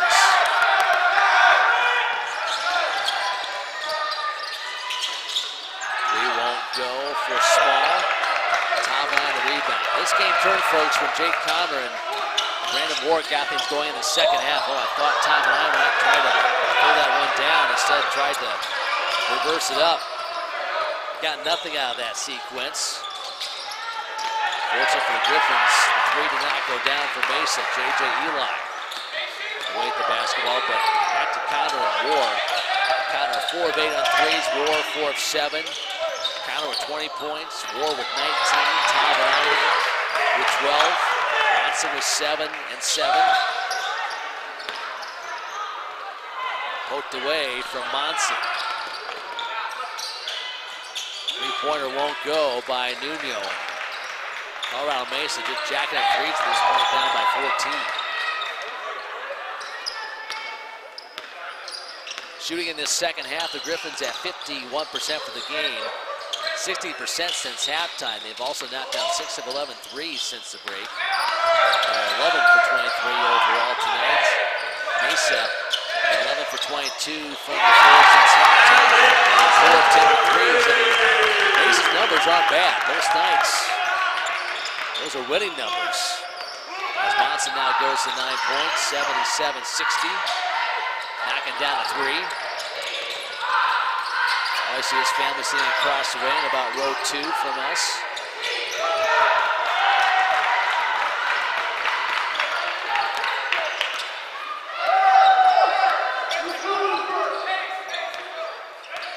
But how many times have we seen a North Parrish team do just what this group is doing? You kind of work your way through a season, just stay with it. You get the practice time in. All of a sudden, that offense starts humming. You get to mid and late January. That one won't go for Monson. One more three, and couldn't cash that one in. 77-60. Griffins are on top by 17, their largest lead tonight. Mesa up by 5. couple of occasions back in the first half, but the Griffins, after being down by 5, and a strong close to the half, they outscored Mesa 12-5. The lead by 2 at halftime, 33-31. Key stretch in the second half was after Mesa jumped in front 40-30. The Griffins scored 9 straight points to lead 48-40. Mesa made a little surge back, but the 3-ball got going for the Griffins. They scored 7 straight points, including a 4-point play. Daniel Quisenberry is replacing Yoda. Brandon Moore 3. And that's won the game in favor of the Griffins.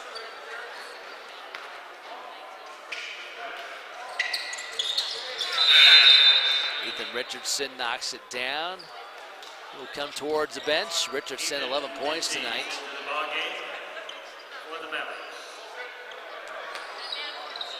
77-62 under a minute to play.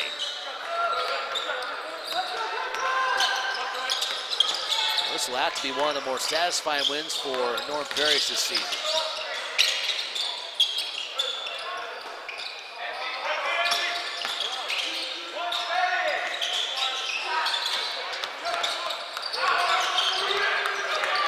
Corner 3 won't go for Dan Questenberry.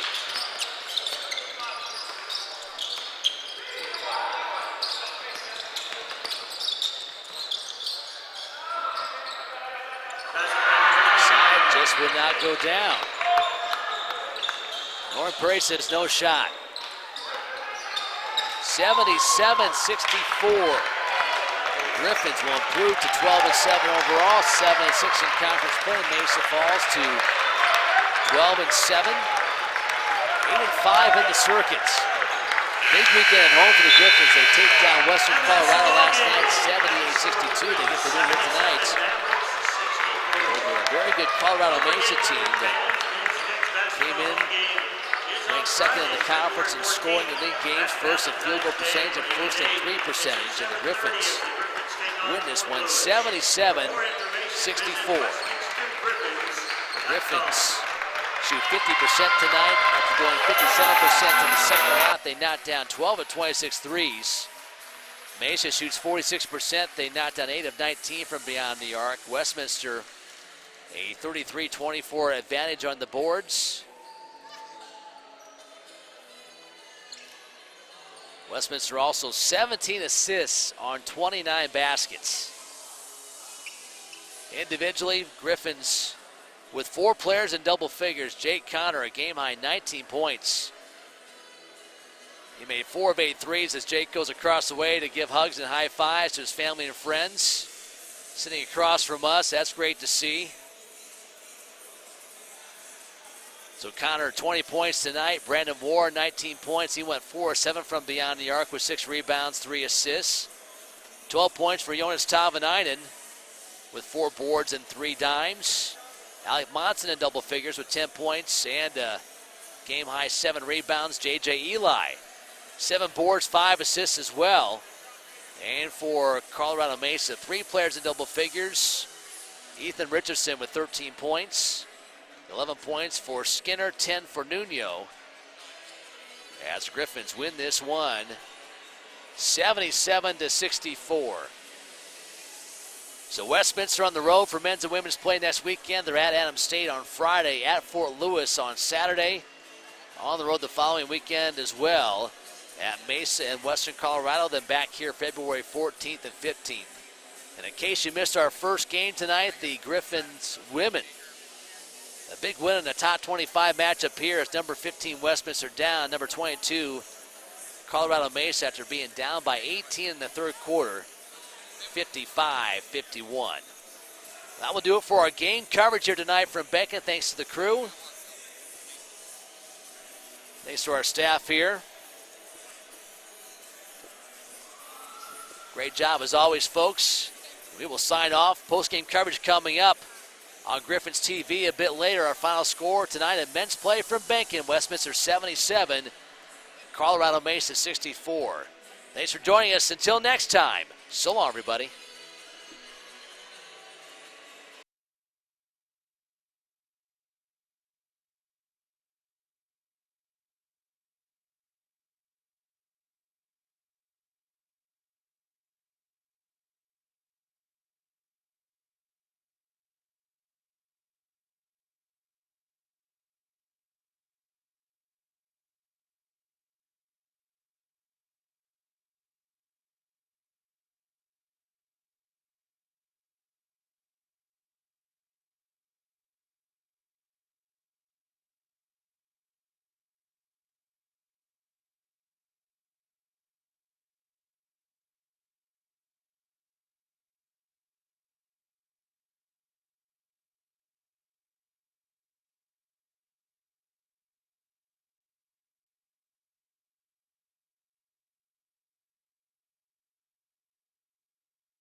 And welcome to the Griffins postgame show brought to you by SportsMed Utah and the Salt Lake Regional Medical Center. Griffins win by 15 tonight, 77-62 over Colorado Mesa, and joined now by our player of the game, Jake Connor. And Jake, nice night for you tonight as you finished with 20 points, a game high, knocking down 4 of 8 threes. Just tell us what was feeling so good for you out there tonight.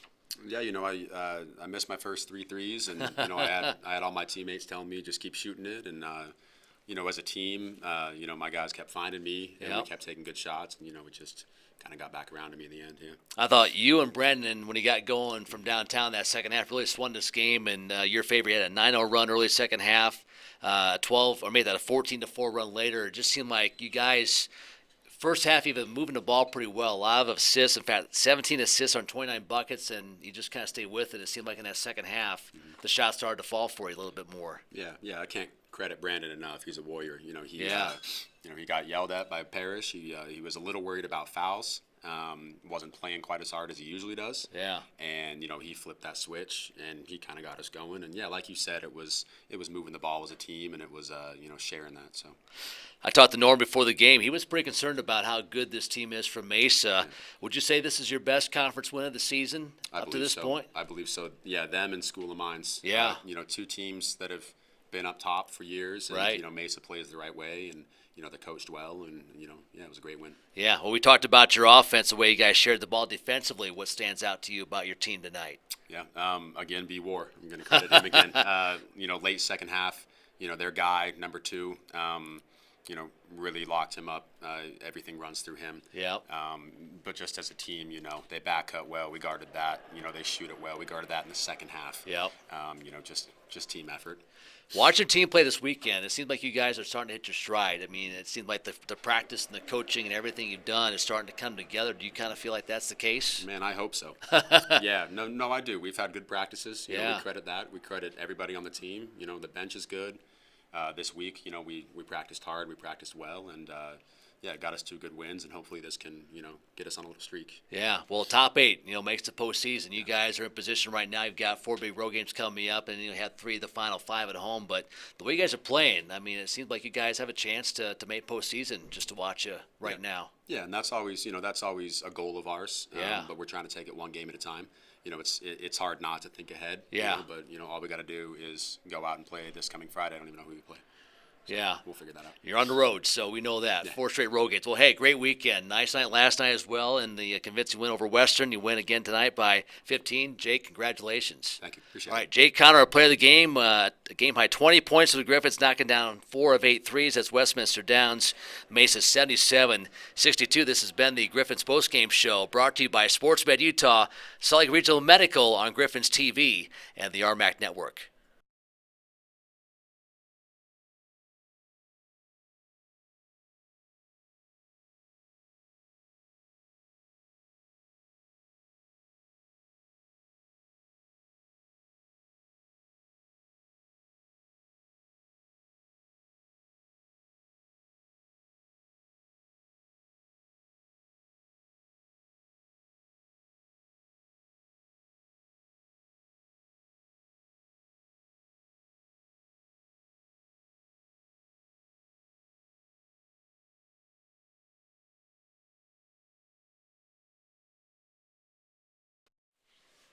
And welcome back to more of the Griffins postgame show brought to you by SportsMed Utah and the Salt Lake Regional Medical Center. Griffins win this one by 15 over Colorado Mesa, 77-62. Joined now by Benjamin Kaufman of the Griffins coaching staff. And tell you what, pretty good weekend of basketball. You got the convincing win last night, come back, and you go back-to-back with another solid effort. As you look back at tonight, what stands out to you?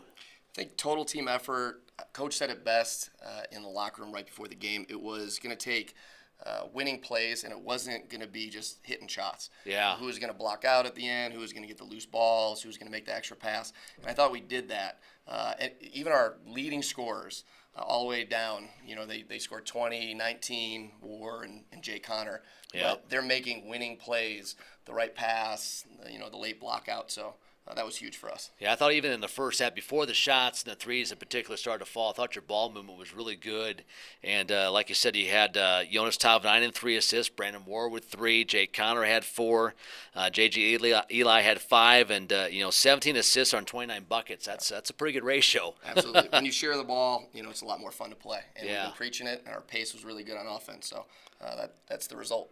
Let's talk about the defensive side. I know Norm was pretty complimentary of Mesa coming into tonight with their numbers in league play, and you guys did a pretty good job. I mean, their highest score was Richardson, their recent addition, who got 13 points, but he got 20-something against Dixie last night, a team that's ranked in the top 25. But no one else more than 11. Just talk about what worked for you so well on defense tonight. Yeah, you mentioned Richardson. I mean, he's really tough to guard.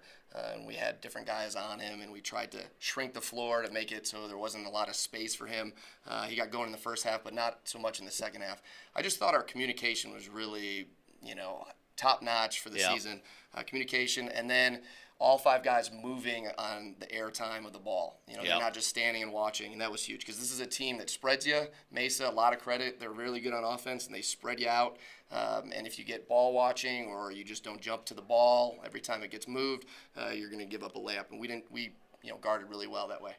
I've watched Norm's team since he's been here at Westminster, and it seems like this is the time of the year when it all starts to come together if he's got the right group. And it seems like watching you guys this weekend, 2 back-to-back nights of pretty high-quality basketball. You've been with these guys in practice, obviously. Do you feel like this group is starting to gel at this point? Yeah, Norm's got tremendous experience, and he knows how to build a season and not just go really hard early and then tire the guys out. We do, we're smart with our rests with practice and how long we go, and I think that really shows. We build in new things with the offense, and now you can kind of click when you really need to get those wins in conference and play well late. All right, congratulations. We'll see you back here in a couple weeks. Thank you very much. All right, the Griffins on the road for the next 4. We're back here February 14th and 15th. That's Benjamin Kaufman, the Griffins' assistant coach, as his team takes down Mesa tonight, 77-62. And this has been the Griffins postgame show, brought to you by SportsMed Utah and the Salt Lake Regional Medical Center on Griffins TV and the RMAC Network.